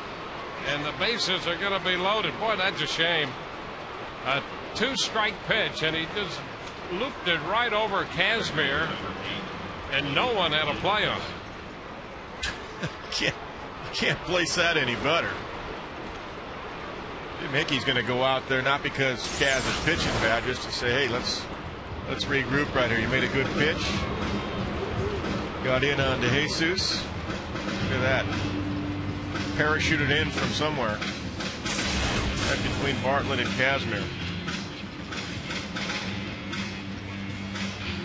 So the bases are loaded.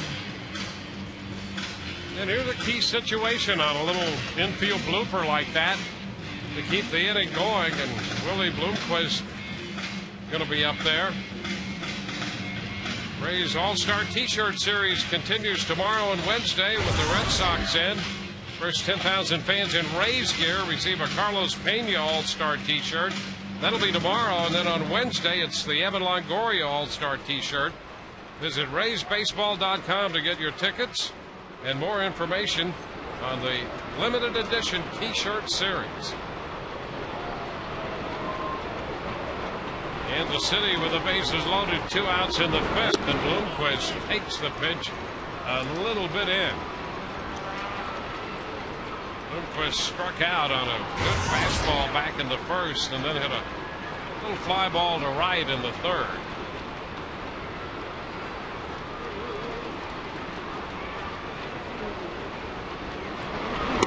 That's a strike. Kazmir fastball. Well, you're right, Wayne, because 2 hits in this inning weren't hit hard. Obviously, the one we just saw with the Jesus, but even the Olivo hit to right center was a soft liner, and it dropped down into center field. Second time he's kind of blooped one in there, and now you got bases loaded. So Scott's got to, really bear down and save it right here. 2-1. Got their best hitter on deck, and you don't want Kansas City getting back in a game right here with Zach Greinke on the mound.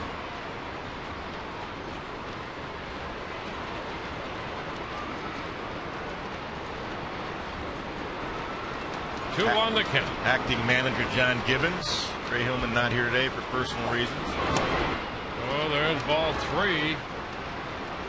So he's gone 3-1 on him now. Just with the sliders, fastball, slider, fastball, slider. 3-1 the count.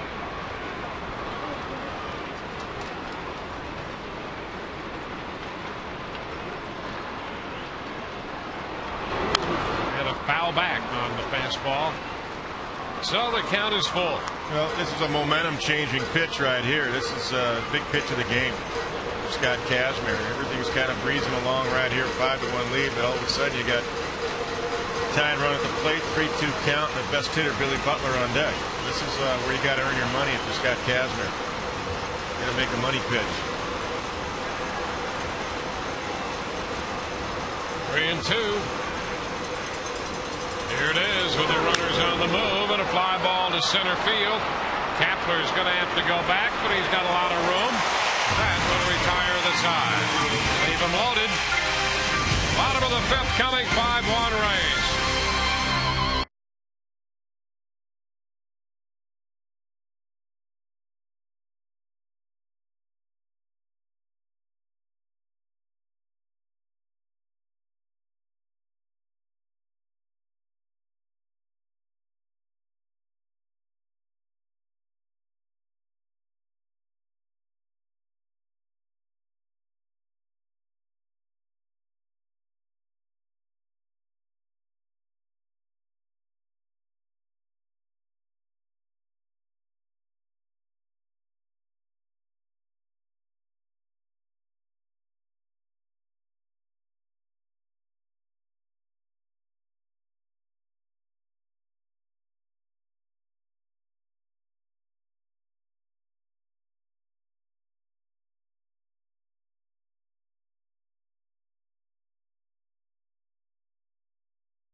the first 5 innings.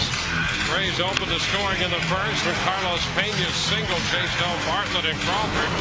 They added 2 more on a double in the second inning by Carl Crawford. Rays picked up another run in the fourth when Crawford singled home Jason Bartlett. So it's 5-1 as the Rays come into bat in the bottom of the 5th inning with Carlos Pena, Willie Ibar, and Gabe Gross due up. Big pitch made by Scott Kazmir. He came back down 3-1 with the count to Bloomquist, and he powered a couple fastballs and let his defense help him. Kepler made the put out center field. So here's Pena against the shift, and he's offering to bunt. That's a strike. Pena 1 for 2 after the base hit in the first. He struck out in the second inning.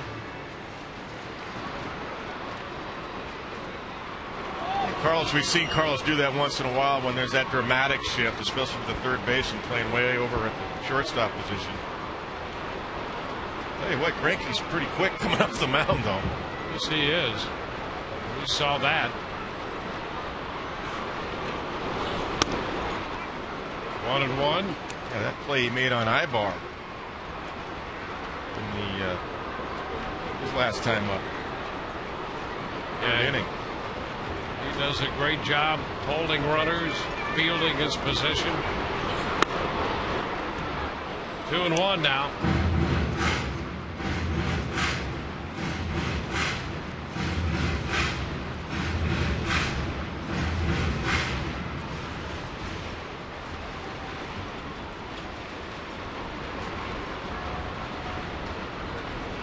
Pitch to Pena. Fouls it back. 2-2.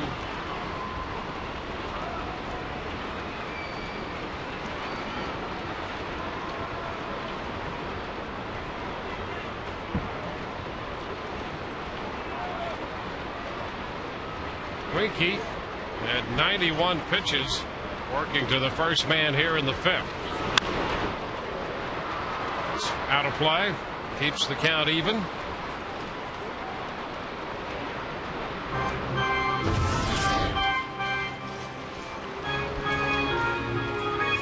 Yeah, look at those first 2 innings. 53 pitches. First 2 innings. And really the first 2 guys, Bartlett and Crawford, second going to the offense. Hey.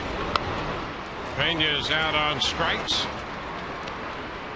So that opens the bottom of the 5th. 9 strikeouts for Greinke. Okay, big broadcast on the American Forces Network. We welcome any of our troops stationed overseas to ask us a question or to send a message to their loved ones here at home. Send your question or message to ask.therays@fox.com. Ibar taking a strike. That's ask.therays@fox.com.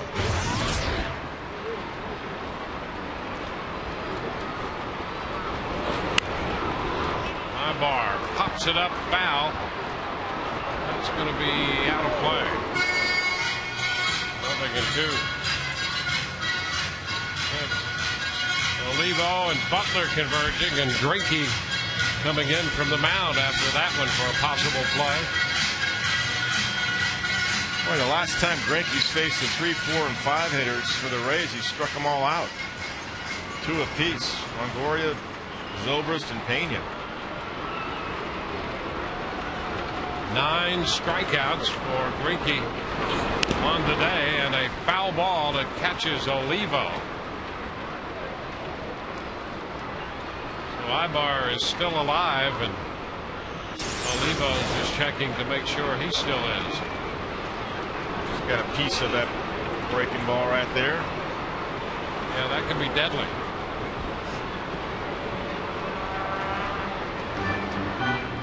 Both working, the slider and the curve.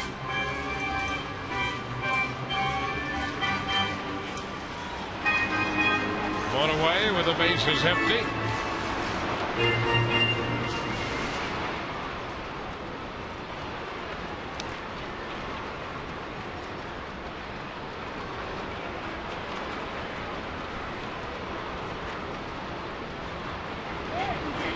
There's a shot back into right field.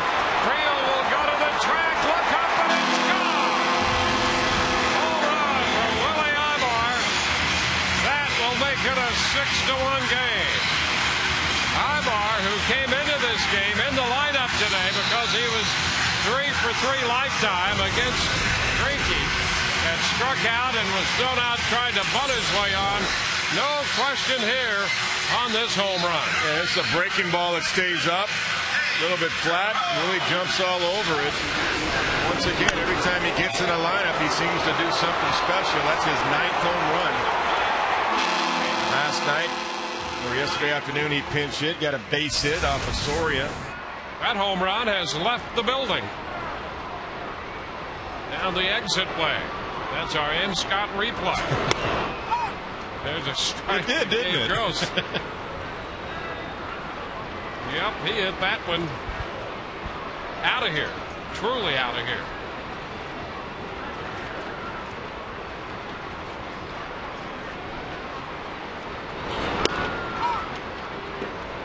To the count. It's only the 7th home run given up by Greinke in over 150 innings. And Ibar's now 4 out of 6 lifetime against him. Well, that's where you go. Managers will go by matchups. There's a base hit to the right of T and up the left field line. DeJesus with the pickup. Gabe's digging for 2 and he's in there with a double. Gabe Gross with a 2-base hit. The Rays collect their 9th hit. Well, Gabe had struck out twice on sliders. He got a fastball about 6 inches up and outside off the plate. He said, I'm not waiting for that slider anymore. I'm going to slap this fastball to left and get the double out of it. Ball was off the plate. Well, the Rays have 6 runs, 9 hits now. Bob McClure, the pitching coach, heads to the mound. There is some action in the bullpen down the left field line. And Greinke's pitch count is just over 100. Robinson Tejeda throwing in the bullpen.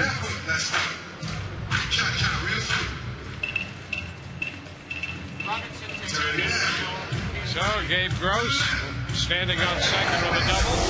He's the subject of our Mercedes-Benz E-Class Attention Assist of the Game with a catch he made early in this game on a ball hit by Billy Butler for the final out in the top of the first.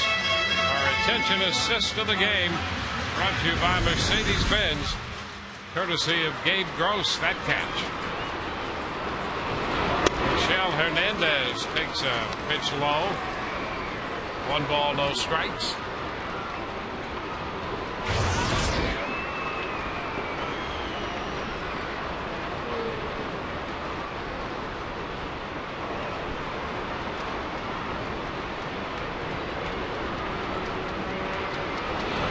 Ground ball chopped toward the hole.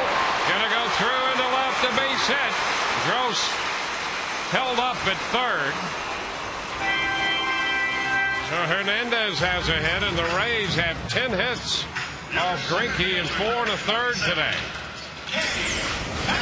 Yeah, this right move once again by Tom Foley as this ball just gets through the left side in between third and short. Gabe has to hesitate, reads it. And the right move by Tom Foley, stopping Gabe right there. Even though it was a bad throw by DeJesus, he'd hit the cutoff man. He'd have plenty of time to throw him out. This is the highest hit total allowed by Greinke this year. First time he's given up hits in double figures. Here's Kapler. And he's going to bunt. That ball popping away from Olivo. Hernandez had started and then stopped off first base.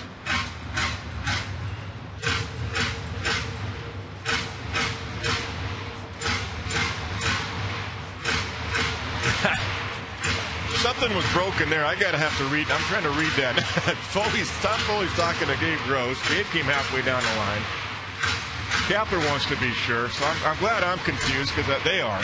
Yeah, they're the ones that knows the sign. Hernandez was taken off, so he read either If it's a squeeze, you do take off. Gabe was taken out, and Gabe Kapler squared around a bunt. 1-0 the count.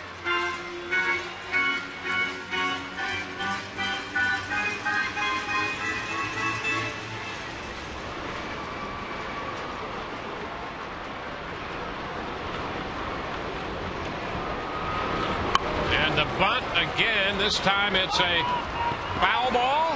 Foul ball. It skipped back foul. Hit fair and skipped foul as the Rays are trying to get Gross home from third on the bunt. Yeah, that's that. Okay, now we know what that is officially. That's that bunt play that Rays like to use once in a while with first and third, just to make sure the bunt gets down.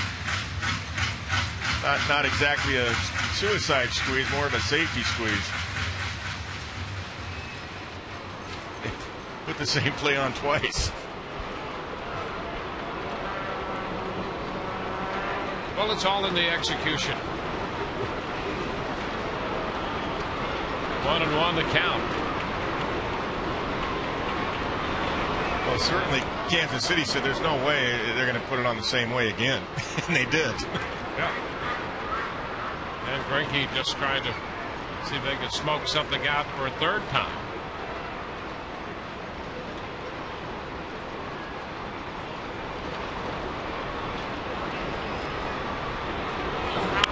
And a little hopper back to the mound. Greinke to second one and over to first. They get the double play on the little comebacker. So that retires the side on a 1-4-3 double play. Rays lead 6-1.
Guys, more shout outs from overseas. Remember, you can watch us as you're watching us on the American Forces Network. You can email us at ask.therays@fox.com. We have Kenny from Germany, Thomas from Hampshire, England, and Jeff from London. They all want to send their shout outs to the troops, and Jeff also wants to recognize the British troops doing their job as well. Another question for Dwayne and for Kevin. Frank and Scott both want to know, with Jason Bartlett looking solid in that leadoff spot today, if he was going to hit Bartlett leadoff, where would Joe Madden place B.J. Upton in the lineup, guys? That's a very good question in light of what's happened today. One strike to count to Billy Butler with Bartlett in the leadoff spot for the 5th time this year. And it's something that has never been a question, I think, as to whether Bartlett can handle that or not. Butler's out of there, Longoria to PENA. But there are a couple of things they could do, and I really think that if Bartlett were to lead off a little more often for a while, I think BJ, there are a number of places he could hit, but I would think the more immediate options would be 7th or 9th. Yeah, you could do exactly and just reverse their roles for a while if you wanted to. Bartlett would have been hitting 9th, and you've got 9 being Bartlett, Upton, and Crawford, 3 speed guys in a row. You could do the same thing. You could just flip Bartlett, who would get the lineup turnover extra at bat, and have BJ hitting 9th for a while if you wanted to, especially against certain tough right-handers with tough sliders. It's something I asked Joe Madden the other day about why, you know, Bartlett sometimes doesn't lead off. What do you think about, you move PENA, what do you think about moving BJ? And he said, well, BJ is actually swinging the bat pretty well right now. And he is. He's hitting, what, 290 the last few weeks. But there are certain matchups that it might be better to have Bartlett leading off occasionally. I mean, you can, that's a good thing about this lineup. You can mix and match a little bit. You move PENA out of the 4 spot, and Zobrist is hitting 333 in that spot. Tian just brushed his jersey by that pitch, so he's hit by a pitch. 1 on, 1 out. Well, it's important. A couple of things out of that leadoff spot that we see Bartlett do, aside from work the count. You know, and BJ sees a lot of pitches as well, but more balls put into play by Bartlett. And we talked about the ability up and down the Rays lineup to put the ball into play. Kapler is waiting for this one. Ayaspo is the second out. Well, you've got one guy that's been consistent all year. He's hitting over 330 all season long, and Jason Bartlett. He does strike out less. He works the count well, as does BJ. And you saw him execute with the bunt earlier. And I mean, that was a sacrifice bunt that he beat out because he played so perfectly, and that turned out to be a huge play in the game. Earlier in the game, that was in the second inning. And Crawford had the 2-run double to make it a 4-run game, 4-1 game at the time. So both guys, you know, have a lot of value, but I just think I don't see an issue with leading off Bartlett once in a while, just like today. Yeah, and counting today, he's hitting 368 this year in the leadoff spot. Granted, limited at bats, as we said. This is his 5th start. You know, leadoff, but he's 7 for 19. I'm just all, you know, there's one thing about comfort level, and there's another thing about, you know what's the best lineup to win the game that day in the last 57 games? I mean, we're way past the century mark now. I mean, we're a few games past, I should say, but we're 2/3 of the way into the season. And you got Boston coming in, and you're hopefully 5.5 games out after today if you win this game, and you know you've got to put the hammer down. You don't have the luxury of what happened last year. You got a 6-game lead or so. It's the other way around. You're chasing 2 teams, and if it's the wild card, you can't forget about Texas. So to me, you just put the best 9 out there that day and say, hey guys, this is the way it's got to be, because this is the best lineup to win today, in my opinion, as a manager. And I think the players buy into that. I mean, you move Pat Burrell out of the 5 spot. He's a veteran guy. He understands that. You move Carlos out of the 4 spot. He understands that. Sure. Kazmir just over 100 pitches now, 101 as he's gone 2-2 to Buck. And that all being said, I think Ibar, I said this earlier in the week, I think Ibar needs more at-bats against tough righties. Will that be DHing or playing some first or whatever? I think he's got to be in the lineup more. Scattered the Kansas City bullpen. Count is still 2-2. Ibar, who had a history of some success against Greinke, has been successful today with his 9th home run of the year.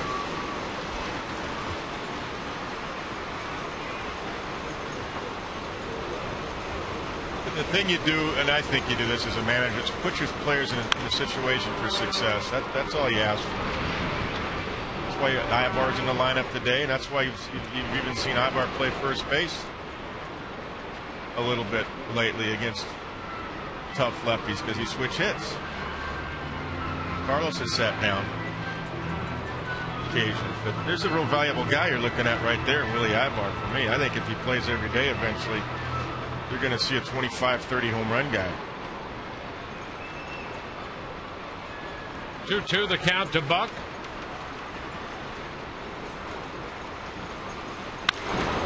He drives it toward right center field. That's going to go all the way to the fence and will score Tian.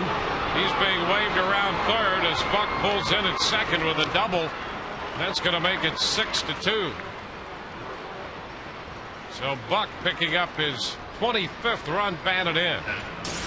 Tian has scored both Kansas City runs today. Yeah, that's the difference with that pitch. That's up and away. Down and away, you don't have a ball in the gap like that. Up and away, that's what happens. Shoot in the gap, and that scores a run. This game's not over. That's why I say, hopefully you win. That's why Joe Madden was pushing for that extra run last inning with Kapler. Not taking anything for granted. Here's Miguel Olivo.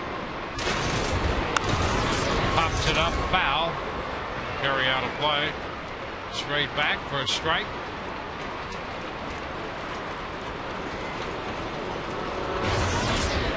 You know, you saw the Red Sox, by the way, speaking of Boston coming in. David Ortiz early in the season. Finally, Terry Francona, hey, you had to get him out of the 3 spot. And David's come on pretty strong the last couple of months.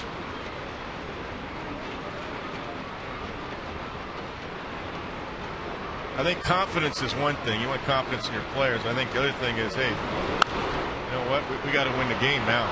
Early in the season, you know, you let the guys work through it. I think when you get into August, I think you got to put the best 9 out there that day. In the best order that day. Well, earlier in the season, you're depending more on the preponderance of the evidence of seasons leading into that. Correct. The later you get into the season, you're relying on more immediate results of the immediate past. Well, the urgency changes because of where you're sitting in the division. So it changes. Early in April, May, there's no panic. It's not panic in August. It's just the situation changes. And especially with what the other teams have done as far as adding help. Boston's got Victor Martinez hitting third yesterday with 5 base hits, for crying out loud. There's a little number, and this is going to be a tough play and foul. The only thing they could do is let that one roll foul. Well, I'll tell you, there have been a couple of those off Kazmir today. And fortunately for the Rays, that one did roll foul. It was like that play Dan Wheeler had, I believe, was it yesterday or day before, he had to let it go because if you pick it up, you're right in line with the runner. I mean, you might throw it right at him. You got to kind of get it around him somehow, and you might have thrown it away. So Hernandez elects to let it roll. Somebody can't forget about home plate either, because the runner at second was running all the way, and he would have scored. Kansas City scored a run in the second and one here in the 6th. The 1-2. Fly ball back into left field. Crawford will have to go back toward the track. And there, a couple steps on the track, makes the catch to retire the side. Bottom of inning 6 coming, 6-2 Rays.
crazy all day long, all the way through this section. People having a good time with their thunder sticks, watching Rays baseball. Now, in addition to the kids here for Reckitt Park Stage, batting stance guy joins our coverage of Rays baseball. It's a feature we like to call Guess That Stance. Let's check it out and see if you can name the big leaguer that batting stance guy is imitating. It is a Ray. We'll give you that hint. You can stay tuned to the Rays Live postgame show for the answer. Kids, wave goodbye. Back to you, Dwayne. Kevin. All right, Todd, thank you. Robinson Tejeda will be the new pitcher. Zach Greinke out after 5 innings. He made 105 pitches. Gave up 6 runs, all earned on 10 hits. And Robinson Tejeda comes on to face the top of the order. Here's Jason Bartlett. Breaking ball is low. Bartlett's hitting .336 right now. Walk, single, and double. The single was a bunt.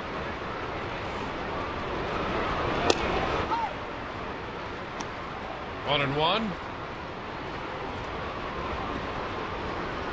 So Jason,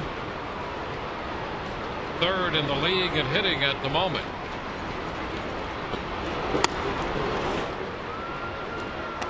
This the fastball. It's 1 and 2. Ichiro Suzuki leads the league, and Joe Mauer next, and then Jason.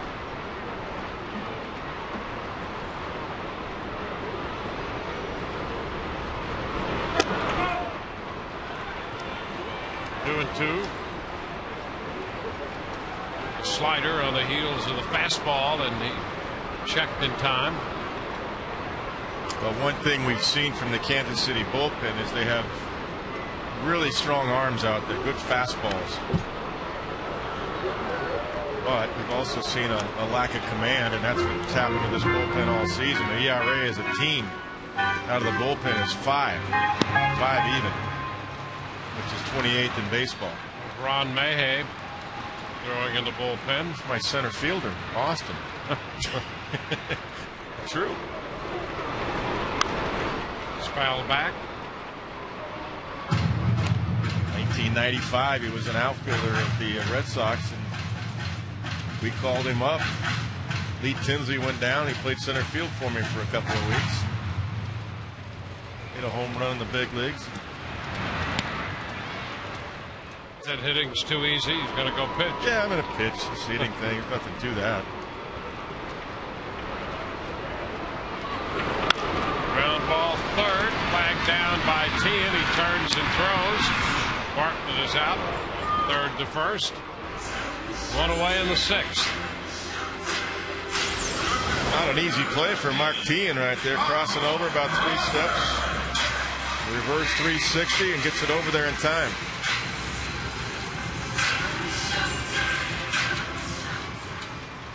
Quick snap throw. It's Carl. Crawford 3 for 3 today. 3 runs batted in. Pitch is a strike on the outside corner.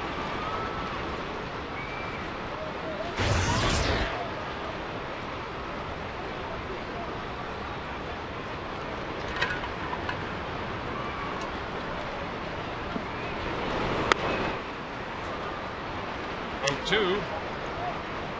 Single, scored a run in the first, then doubled home 2 in the second, and single home another one in the fourth. He's also picked up his 49th stolen base of the year. Got more RBIs than stolen bases. Who would have thought? How about that? Foul and right back. Count still 2 strikes. Stolen base leaders, Carl with 49, Ellsbury with 48. Red Sox will be headed in here. BJ is 3rd in steals.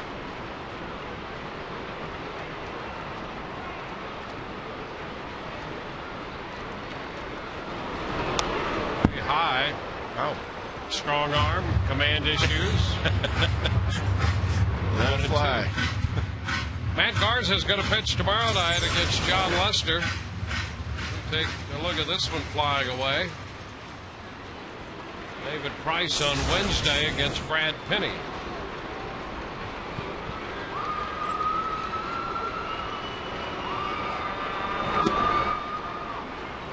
Two balls, two strikes.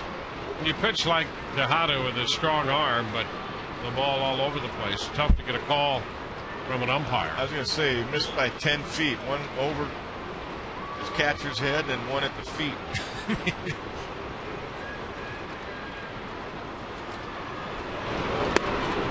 And this one is low. 3 balls, 2 strikes. Not easy for a hitter either, because he doesn't know where it's going either.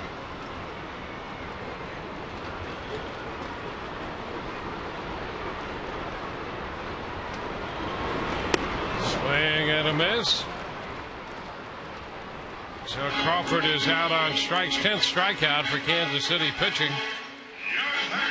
We'll be with you tomorrow on Sun Sports as the Red Sox are in town, and then the wrap-up game of the homestand Wednesday night. The Rays will hit the road, go to Seattle to meet the Mariners, and Los Angeles and Orange County to meet the Angels. Back here on the 14th against Toronto, with Baltimore and Texas also coming in on that homestand. Evan Longoria. That pitch drops in for a strike. So the Rays, 57 remaining games, including this one. 8 with Boston, 7 with New York. Those are very big games. Wave and a miss, but I'll tell you, the games with Detroit and Texas and the Angels, very big. Yeah, those are 3 tough teams right there. The Tigers leading their division, Angels leading their division, and then you got Texas right there behind the Angels and also battling for a wild card.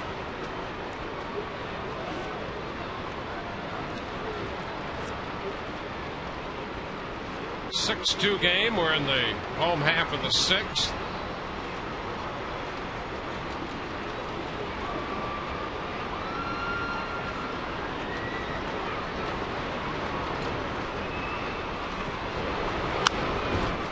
Straight back. Tejada in relief of Zach Greinke. Greinke, who's from the Orlando area in Apopka, has never beaten the Rays here at Tropicana Field. This is the 4th start. Came in 0-2, and he has a chance to be 0-3 here. 2-2 the count. Well, he had made mention too how tough it is to pitch here because of the distractions and the funky music, as he said. A lot of non-baseball things going on here, as he said. And, I think it's a fun atmosphere myself, you know, and it's a marketing and PR thing, and why not? It brings the fans in. That's the whole point. 3-2 now to Evan. Just got a little piece of that one.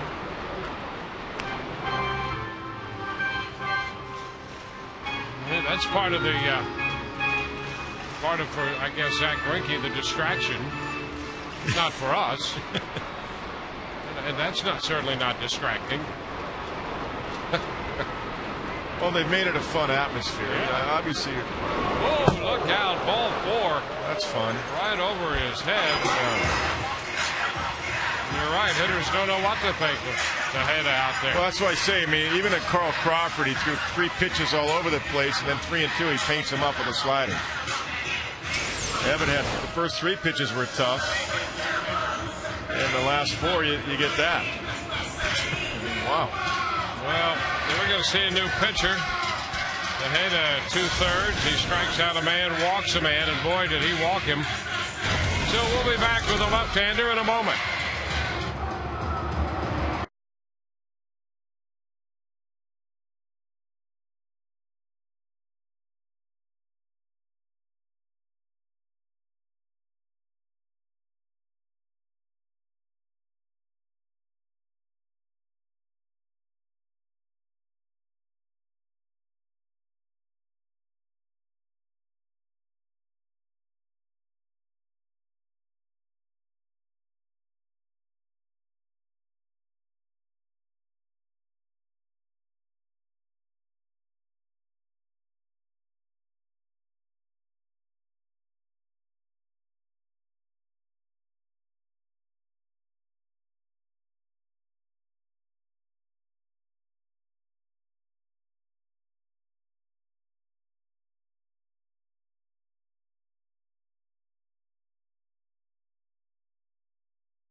Scott.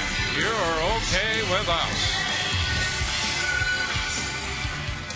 Well, the Rays sailing right along here with a 6-2 lead. We are in the bottom of the sixth. Ron Mayhay is the third pitcher for Kansas City. Veteran lefty on to face Ben Zobrist, who, of course, will be hitting right-handed against him. Ground ball headed to second. Ayaspo with a little toss to Betancourt retires the side.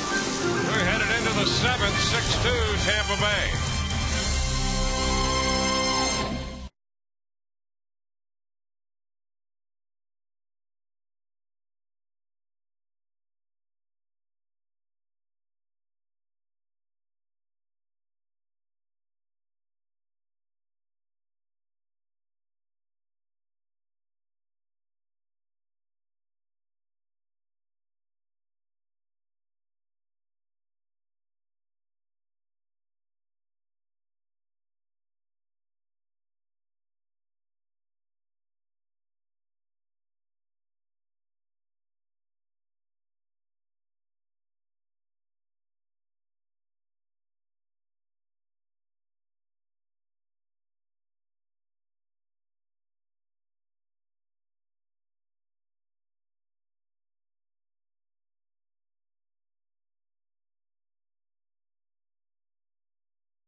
And this week, Fox brings you the national game of the week. Jason Bay and the Red Sox head to the Bronx to take on Mark Teixeira and the Yankees. That's a showdown between bitter AL East rivals. Fox Saturday Baseball this week at 4 p.m. Eastern. Scott Kazmir opening the seventh inning, 1-0 the count to Ryan Friel. 2-0. Kazmir. 111 pitches to his credit right now. Foul ball back.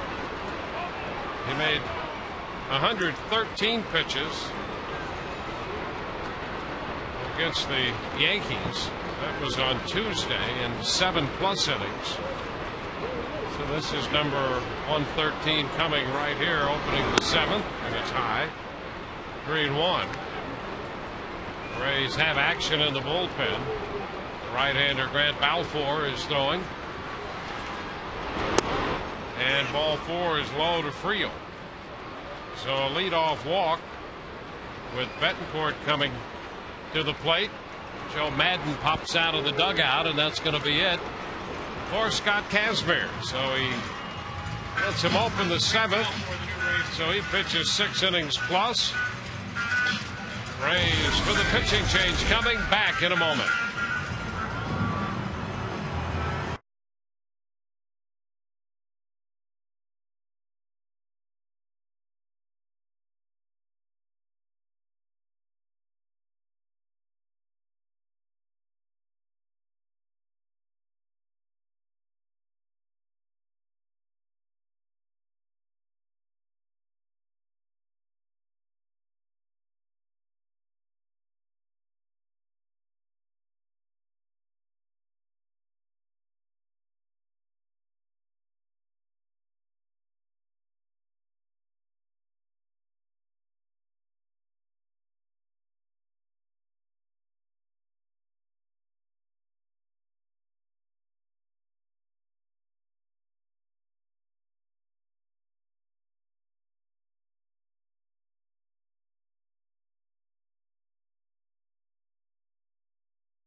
7th.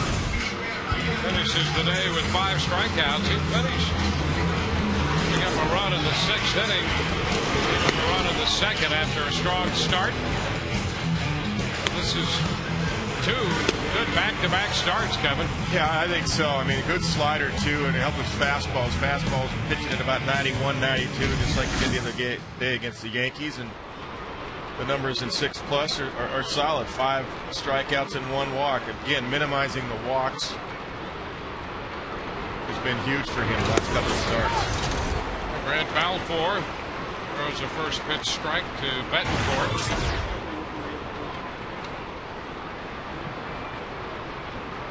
Brad on for the 48th time. Foul back.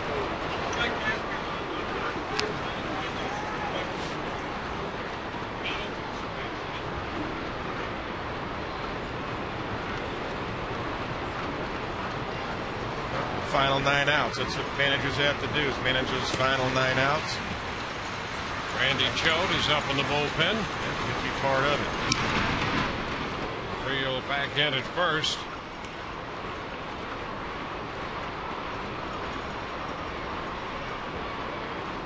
Balfour worked the 3rd of an inning yesterday.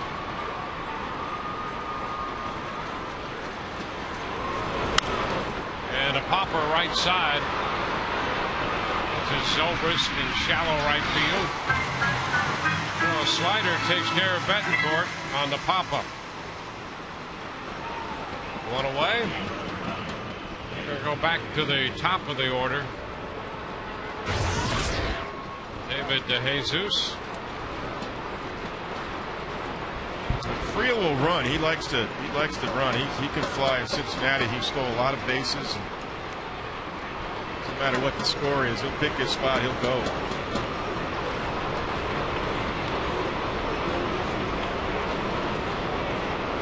DeJesus shortens on the bat. That's a strike. DeJesus got that little bloop single back of the pitcher's mound in the 5th inning. By the time Bartlett got to the ball, he had nowhere to go. So DeJesus with that hit is 1 for 3. It's low. Friel gave a little bluff start that time. He's looking to pick a spot. Ryan Schaus is now up in the bullpen.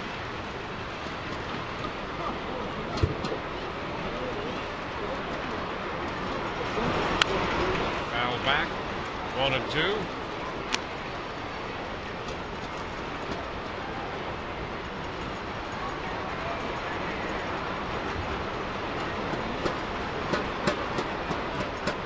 The Rays have had a pretty nice run of starts here, starting with Kazmir's 7 innings plus against the Yankees. They got 7 from Garza to follow that up, and 7 from Price in the opening game of this series. And then yesterday, Shields, there's a base hit the other way. Friel goes to second as DeJesus, with a soft little liner into left, is aboard for the 2nd time. Rays got 7 1/3 from Shields yesterday. 7 of that no-hit baseball. And they get 6+ today from Kazmir.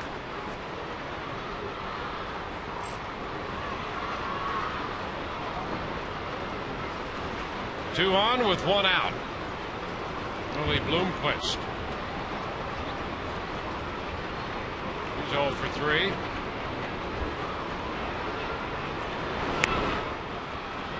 Pitch from Balfour is low.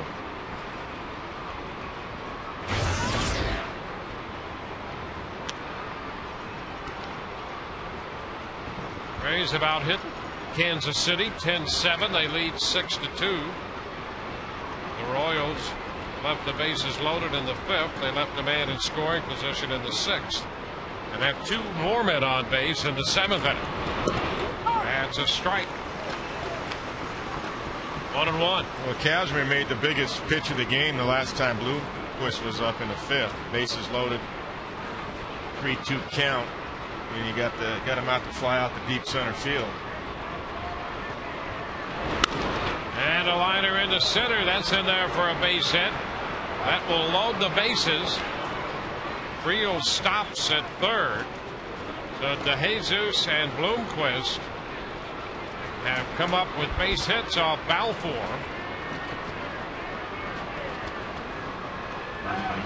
So 2 hits off the Rays right-hander. Got through a low fastball right there and just shoots it back up the middle into center field. Friel with his great speed could possibly have scored, but down 4 runs with Billy Butler coming up. There's no sense in it. Dave Owen put up the stop sign for him. So with the bases loaded, here is Billy Butler.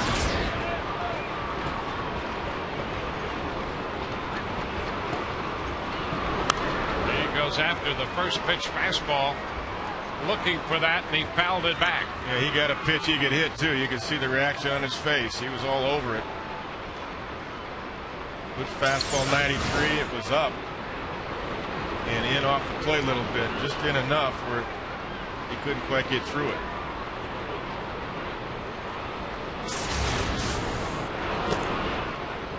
One and one. I always say the toughest part of the game, managing those final 9 outs, getting those 9 outs somehow. They do not come easily. Nope. Well, you want your starters to go as deep as they can, because now you get a mix and match situation with the bullpen. Got Bennett up now along with Randy Choate. Slowing outside. 2 and 1.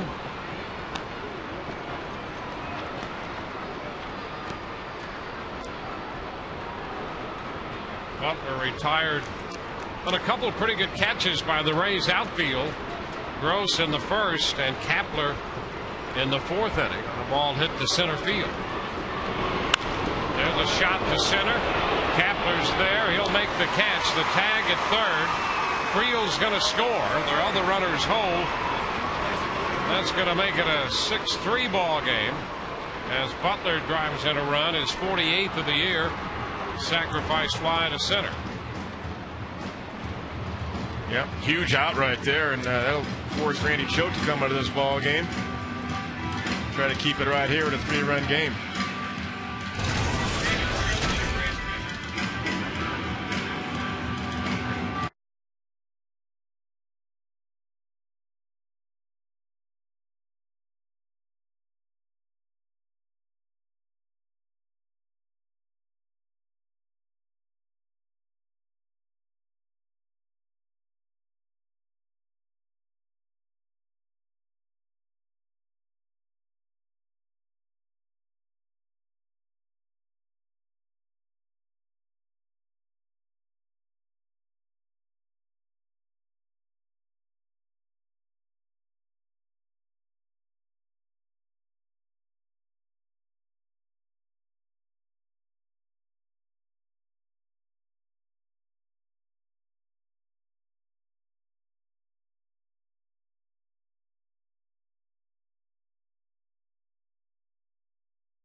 History been on the 1998 jerseys worn by the Rays and the Oakland Athletics on Turn Back the Clock night. Proceeds benefit the Moffitt Cancer Center and the Rays Baseball Foundation. Place your bid by visiting RaysBaseball.com. Here in the 7th inning, Brian Schaus takes over for the Rays. Casimir, Balfour, and Schaus on to face the left-handed bat of Mark Teahan.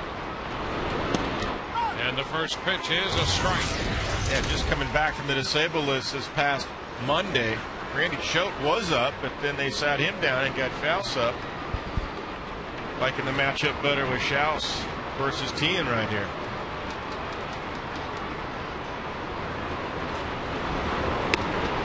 That's a strike.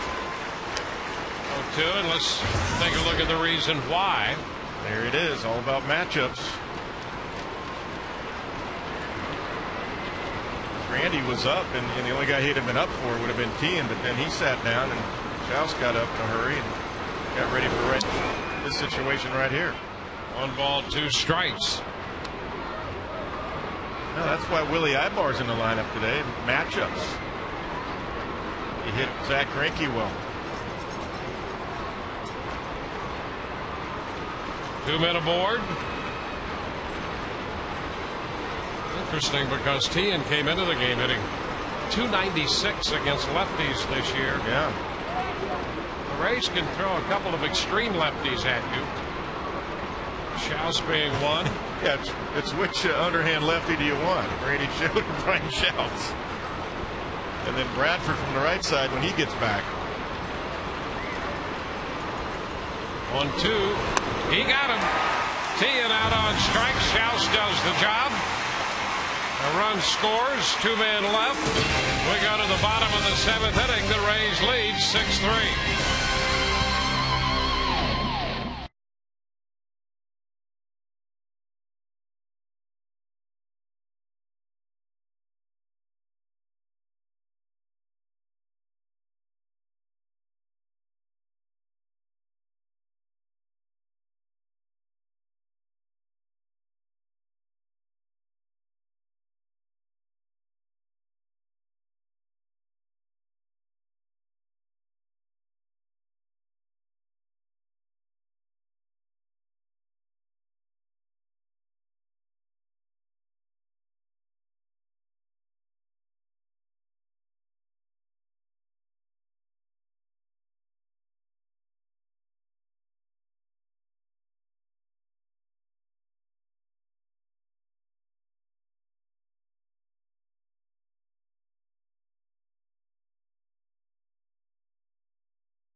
AT&T, the nation's fastest 3G network. AT&T, your world delivered.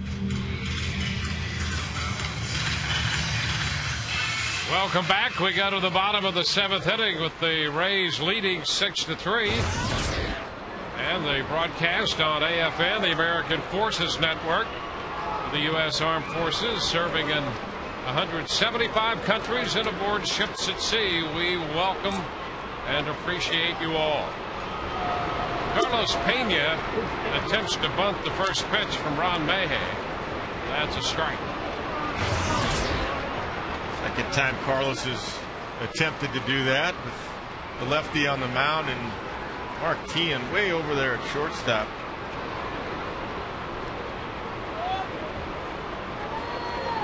Trying to get that run back. Pena opened the scoring with his base hit back in the first, driving in 2 runs. He's 1 for 3 today. Now facing the lefty.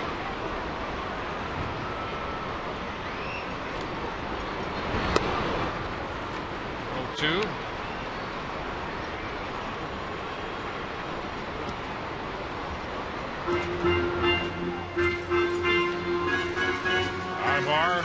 Willie Ibar's on deck. Ball all 6 of the runs for the Rays today off the Kansas City starter, Zach Greinke.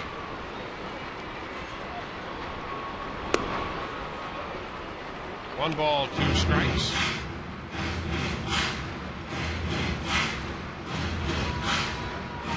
Carlos did have what I think went is the biggest base hit of the game, because you got 2 out, a base hit with 2 strikes in the first inning to score 2 runs and get 2 on the board against one of the best pitchers in baseball. 2-2. Well, the Rays scored 2 in the first and 2 in the second. Actually, with 1 out, he got that hit, but nonetheless, yep, that was a huge hit. A run in the 4th and 1 in the 5th on the Ibar home run. And a little tap back to the hill on a check swing. Mayhay tosses to first to Butler. That is out number 1. Red Sox in town tomorrow night. Matt Garza is going to be on the hill for the Rays against John Lester. We'll be with you on Sun Sports in high definition. Our coverage begins at 6:30 tomorrow. Lester and Garza.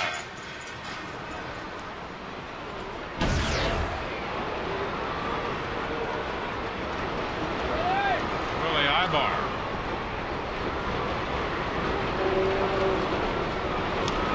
Willie hits one high, deep to left, way back, and that ball is gone.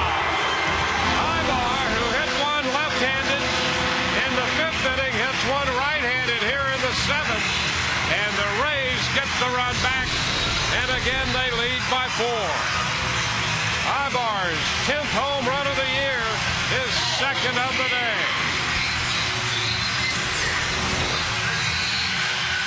Boy, he in a hurry, too.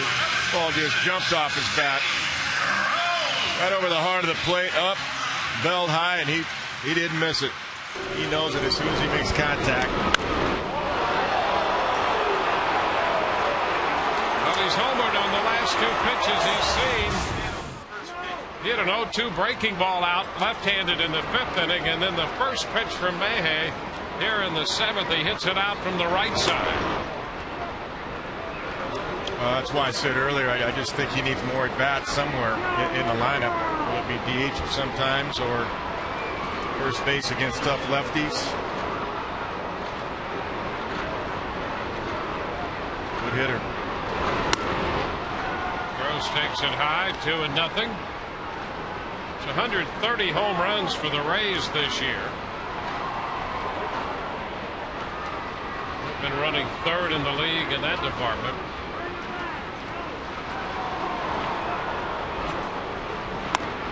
Too high at a game. 3-0.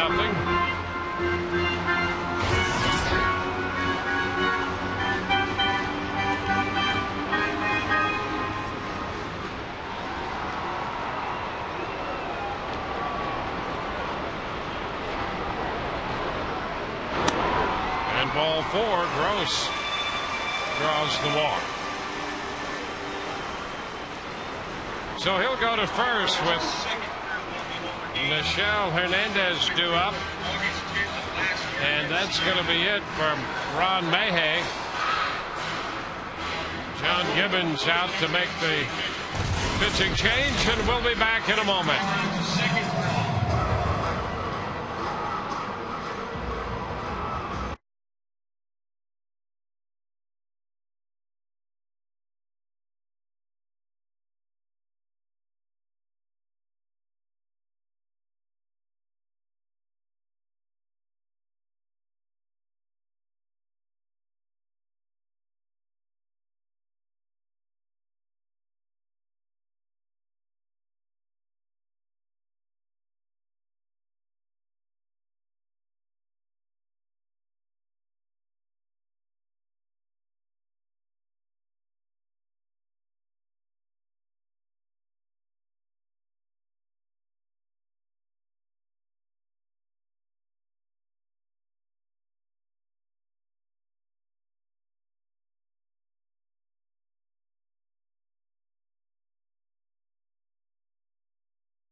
his career that he's had a multi-home run game.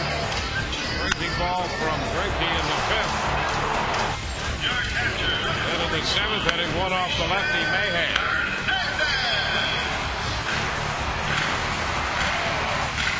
Willie had 2 home runs against Seattle last year up in Seattle on August the 10th. A couple of home runs, one off R.A. Dickey and the other one off Jake Woods. Well, he's hit home runs from each side of the plate today.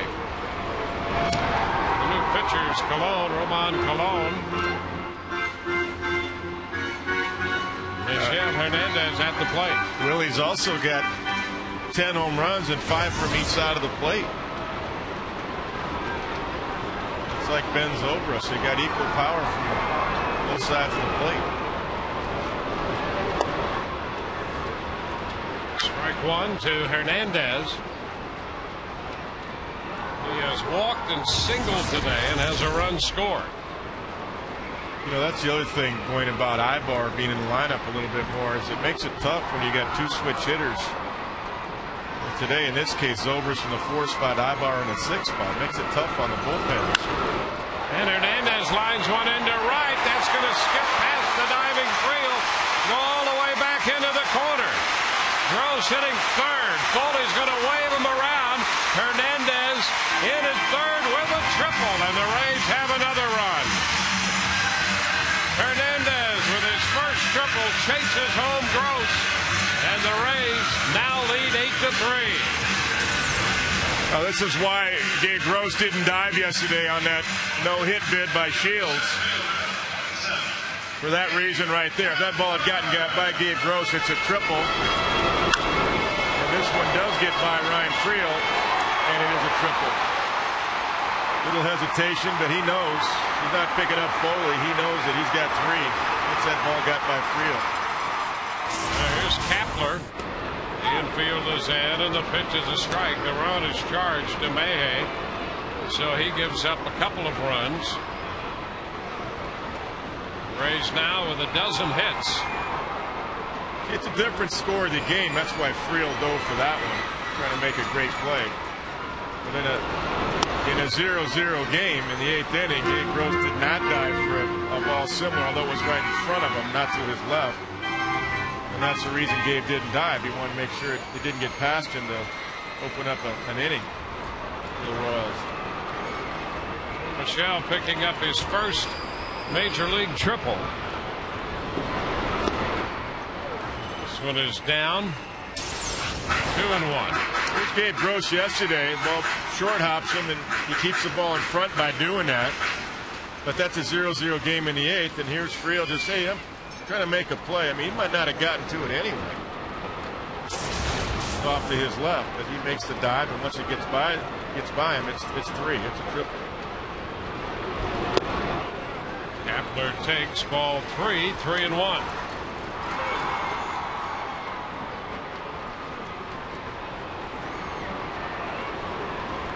Well, it's a 5-run game now.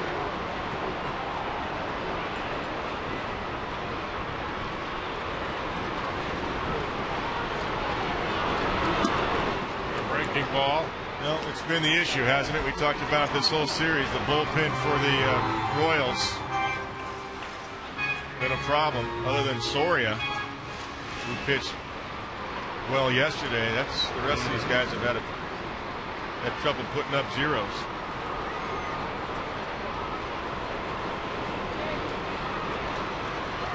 And Kapler checks on it. So that'll be ball 4.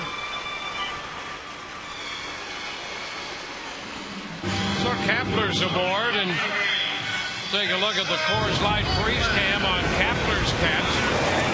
He made a couple of outstanding plays defensively. Gabe Kapler racing back to haul that one in. Yeah, good stride and a half before the wall right there. Took a little peek and able to put it away. Nice play by Gabe. Getting a start in center field for B.J. Upton today.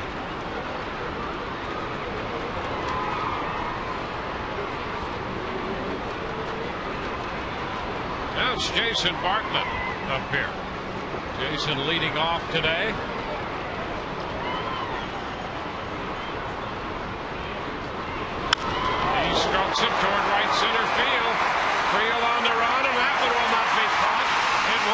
to the wall. Hernandez scores. Kepler's going to score. Bartlett's on his way to third with a triple, and the Rays get 2 more. These two charge to Colon, and the Rays make it 10-3. 5th triple of the year for Bartlett. He's on for the 4th time today out of the leadoff spot. Yeah, Colon just throws one right down the middle and belled high. And Jason was all over it. This nice short compact swing. Easy triple for Jason Bartlett, making sure that Gabe Kapler is being sent home, and they'll play it third base. The throw came home. Jason slides anyway. Now here's Crawford, and a ground ball second base, backhanded by Callaspo with the infield in, and Crawford's thrown out at first. Bartlett remains at third. 2 outs now. How about Jason with a single, double, and triple? Don't know if we'll get a chance in the bottom of the 8th. But capable of a cycle. Does have home run power. He's got 8 of those. Pretty good day for those two, Bartlett and Crawford at the top of the order. Here's Evan Longoria.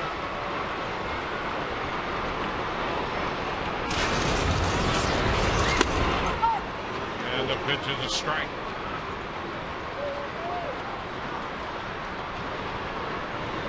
Every spot in the Rays order has reached base today. The only 2 spots without a hit would be the 3 and 4 spots. 0-2.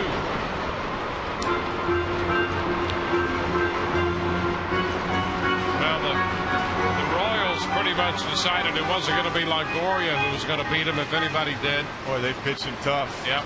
They have been very cautious with him. Same thing today. The 0-2, he pops it up, foul ball. Olivo off with the mask and under it to make the catch. The Rays are finished. They send 8 men to the plate, score 4, and they lead 10-3.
Kids, these guys from Treasure Island enjoying the game here, watching the Rays win. Now, guys, we have 2 more questions on our Ask the Announcers question. Actually, 1 more question, 2 more shout-outs. Thomas from Germany wants to say hello to all the troops, and Michelle from Amsterdam, Holland, used to be a USF student, and the question for Michelle is simply, what do you think it's going to take for the Rays in the final 2 months to make the playoffs as the first pitch is delivered home?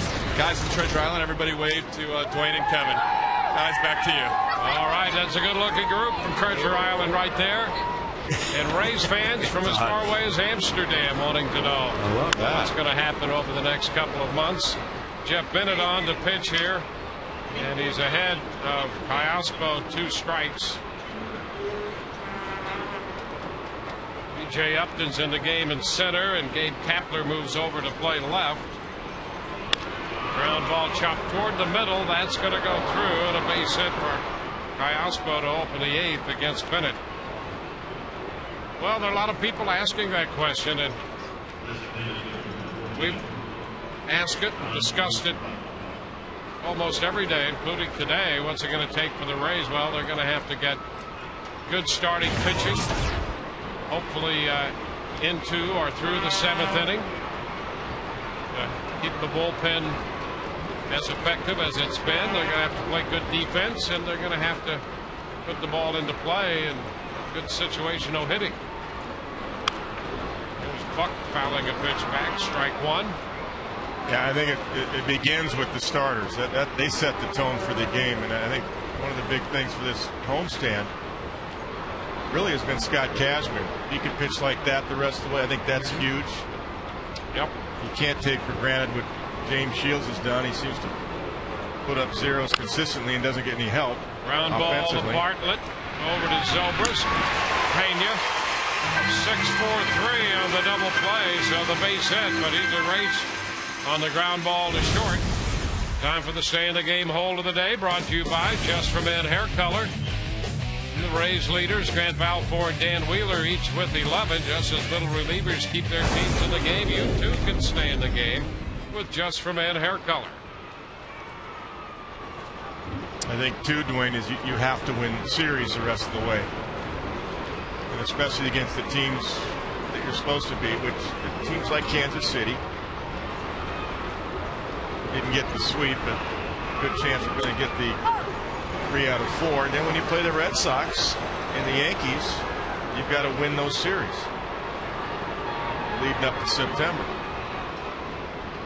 And they're even wild in the bullpen. A bullpen ball loose that came all the way down to the plate. 1 strike to count to Olivo, and this pitch is popped up.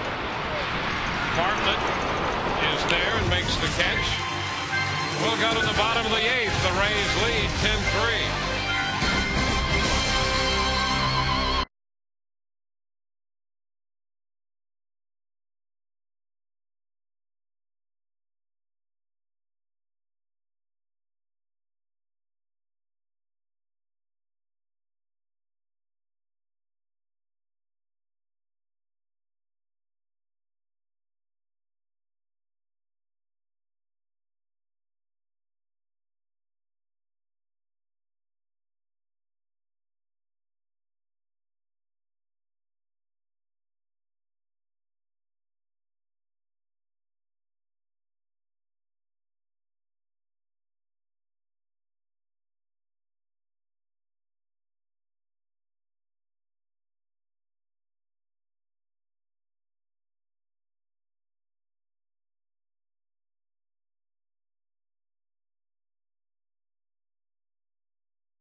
Shout out from Baghdad, Iraq. Give a shout out to my mother, my father, Herman and Ira Walker down in Jacksonville, Florida, as well as to my brother, his family, and all my other relatives in Jacksonville, Florida. Well, they've all been watching today on the American Forces Network. We thank them for not only watching, but we thank them for our service forever in their debt. And we salute all of those who have tuned in today on the American Forces Network.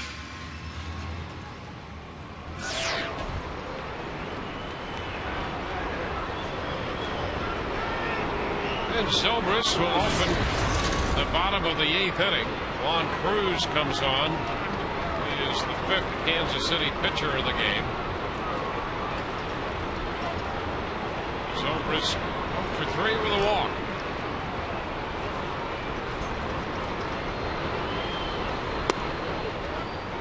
Takes a look at a pitch down. 1 ball, no strikes. Command's been an issue for Juan Cruz, also 25 walks. There's one line foul down the right side, out of play. 1-1.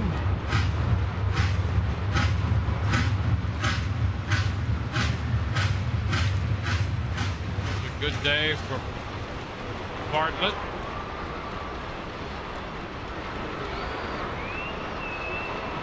In the leadoff spot today, has been on base 4 times in 5 plate appearances. 2-1 to count to Bill Zobrist.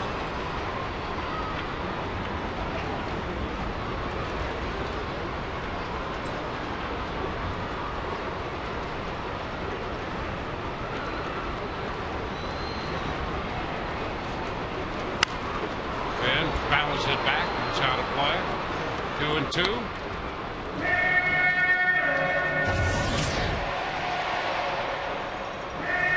Rays have 10 runs, 13 hits. Kansas City 3 runs, 9 hits.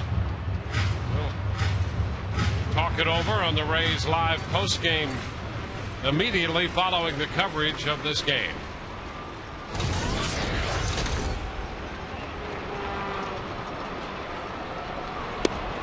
Zobrist checked. Full count.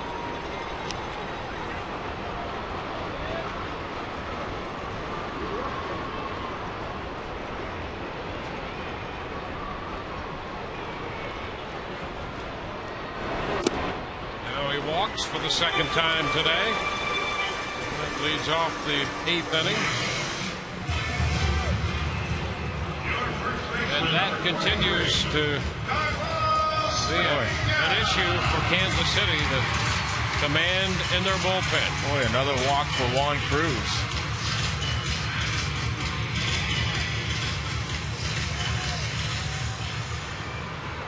Tough to look at when you're the manager and the pitching coach night after night. But you trade from strength. You traded Leo Nunez and you traded Ramirez. 2 really key guys getting the ball to Soria. Carlos Pena, that's a strike. You know, you think it's easy to replace a setup guy or 7th or 8th inning guy, and you go sign Juan Cruz and Farnsworth's out right now. But you know, it's you trading from one strength, thinking, well, we can replace him. And those guys don't get enough credit. Those 7th and 8th inning guys, I think. Yeah, if they get anything, they get more critique than they get credit. Yeah, that's right. That's why we have the holds leaders that we talk about. 2 strikes to count to Pena. You know, you look at the Rays bullpen. It's Dan Wheeler. It's Grant Balfour. It's Schaus getting a big out like he did, getting the ball now to J.P. Howell. He's going to get an inning of work. It looks like in the 9th. J.P. has not appeared in this series, so right. he needs an inning. He's now the closer. It's those guys getting the ball to your closer. Pena is out on strikes. So that'll be the first out here in the inning, and Willie Ibar is going to be up here again. Ibar, 2 for 4, making the start as the DH today. He homered in the 5th inning from the left side, homered in the 7th inning from the right side. Hitting again here in the 8th from the left side.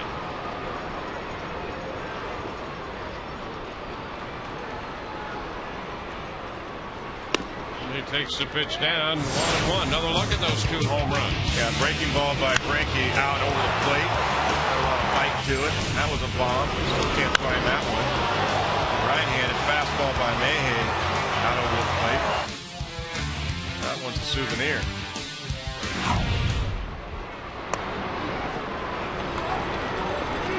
2-0.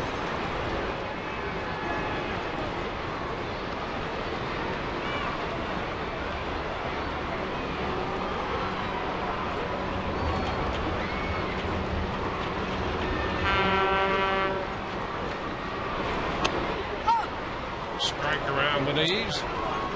2-1.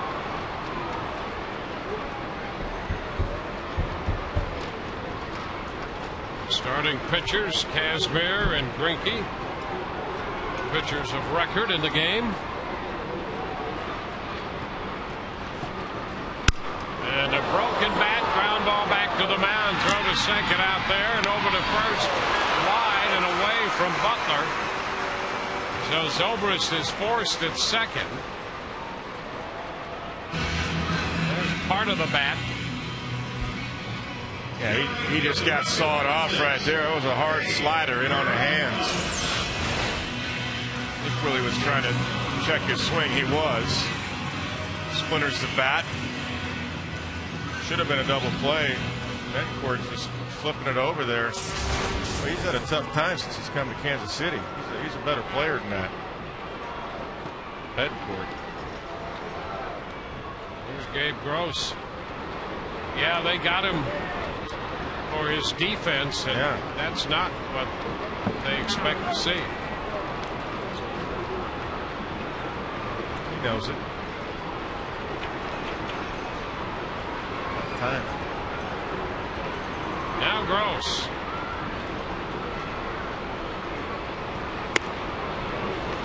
It's the fastball.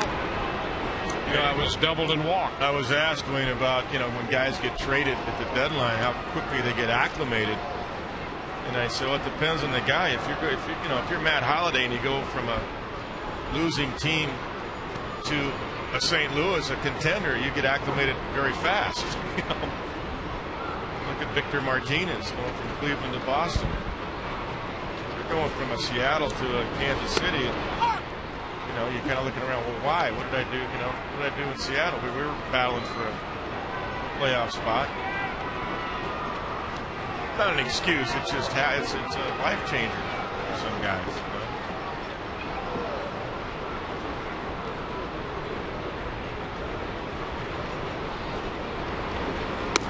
Swing and a miss. Gross out on strikes. Then retires to side. We're through 8, on to the 9th. 10-3 Rays.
Tobacco-free. Visit tobaccofreeflorida.com for more information. And by Geico, 15 minutes could save you 15% on car insurance. Visit us at geico.com or call 1-800-947-AUTO. J.P. Howell on the hill for the Rays, their fifth pitcher of the day. Ryan Creel leads off the ninth for Kansas City. The pitch is a strike from J.P. Boy, he's been so good at that. This is his first appearance in this series. Yeah, look at that. Better than 3-to-1 strikeout to walk ratio. 60 strikeouts in 49 2/3 innings. 1-1. JP worked Tuesday, and the Rays 6-2 win over the Yankees. Got the final out in that game.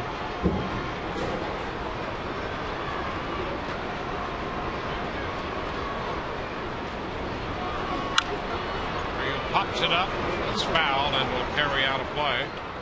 1-2. Now the Rays will continue this homestand tomorrow night. Boston will be in for a 2-game set. Cards in Leicester tomorrow night. Price and Penny on Wednesday night.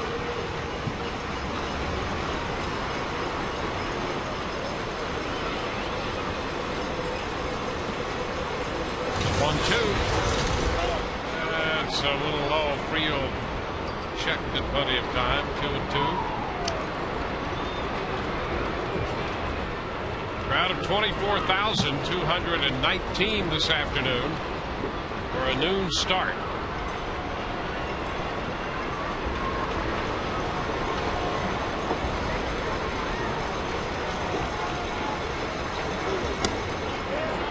And ball 3 down and in. Pretty close.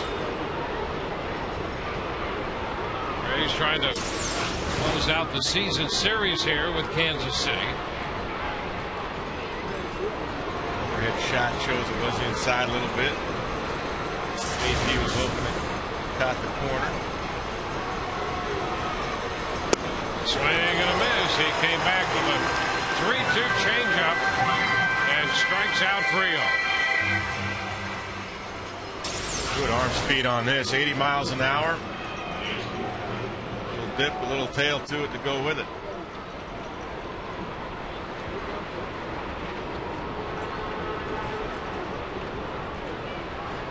Now Janetsky Betancourt.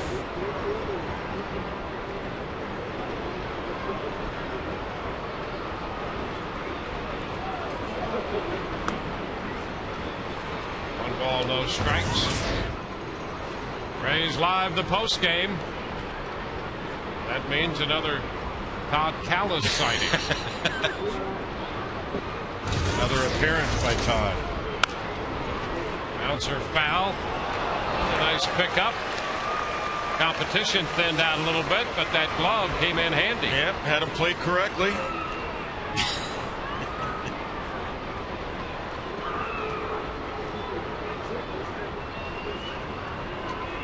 He hurt himself a little bit. Pulled a muscle. There, he's got the baseball. 2 balls and a strike.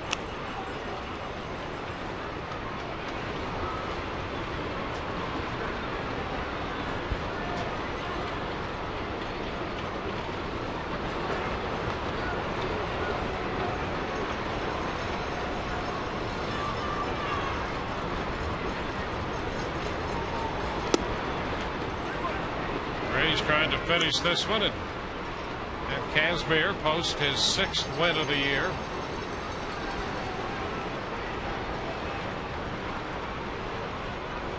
Got the All-Star jersey.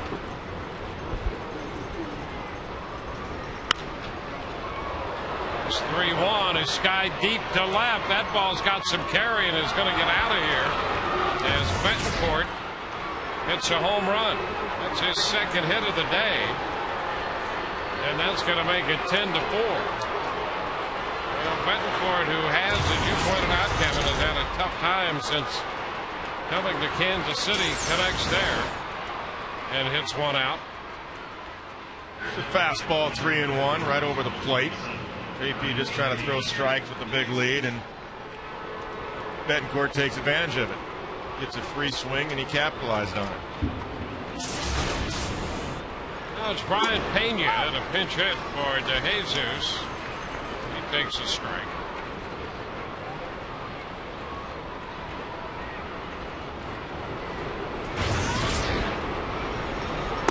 And another strike, 0-2.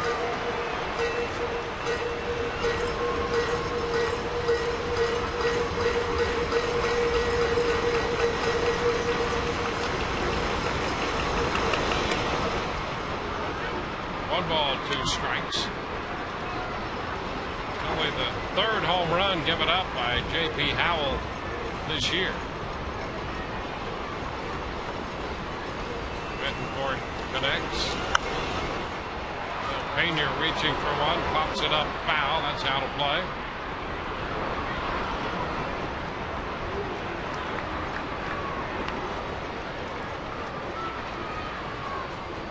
Kevin Youkilis hitting one off JP on May the 3rd, and Mark Ellis against Oakland hit one on the 12th of July. And now Bettencourt.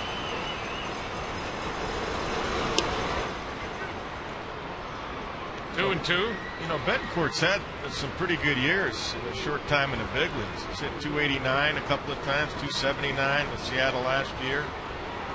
Starting shortstop, 600 plate appearances. Pena reaching for one, pops it back a 3rd foul. That might make the stands, and it will be out of play. 7 home runs last year, 9 the year before, and 8 in 2006. But he's a lifetime 275 hitter.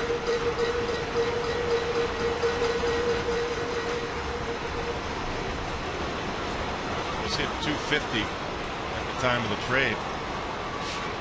He was with Seattle. Tap foul. Came into this game hitting 224 overall. He was just 6 of 53 with Kansas City. He's picked up a couple hits today.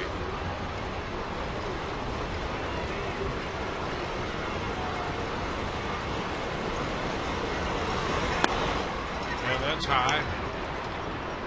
3 balls, 2 strikes. JP out here to get some work, but you don't want him to get too much work here. No. Boston coming in for 2. Randy Choate back up now again. And the pitch is a little bit low. So there's ball 4, and that's going to be the 20th pitch he's made. Center fielder number 8. And Choate is now throwing for the Rays.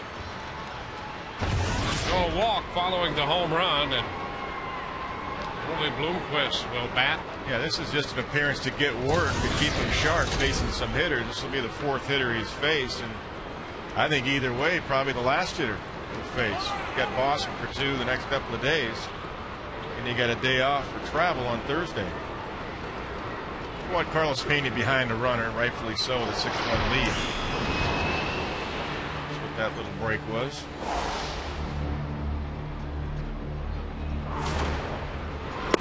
There's a first pitch strike into Bloomquist.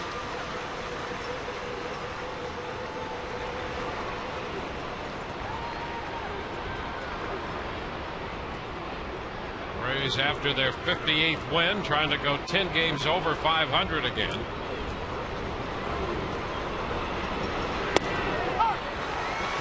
Two. You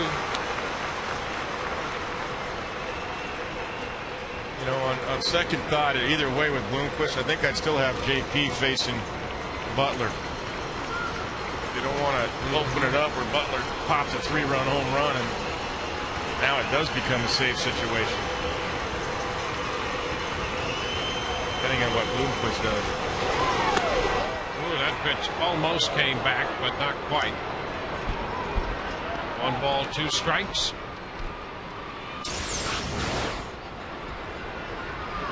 Yeah, that's inside. It was freeze by Marcell Hernandez, but it was in.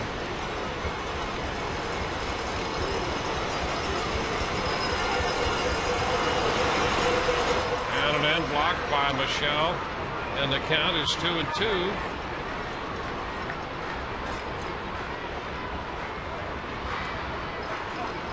Jim Hickey going to go out there and give him a little breather and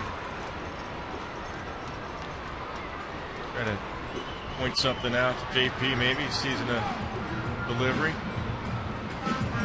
The home run by Betcourt's the first hit he's given up, and the first run he's given up to Kansas City in 6 appearances against them this year. He came in with 4 saves against them. This, of course, not a save situation for him, just to get some work. His 6th appearance.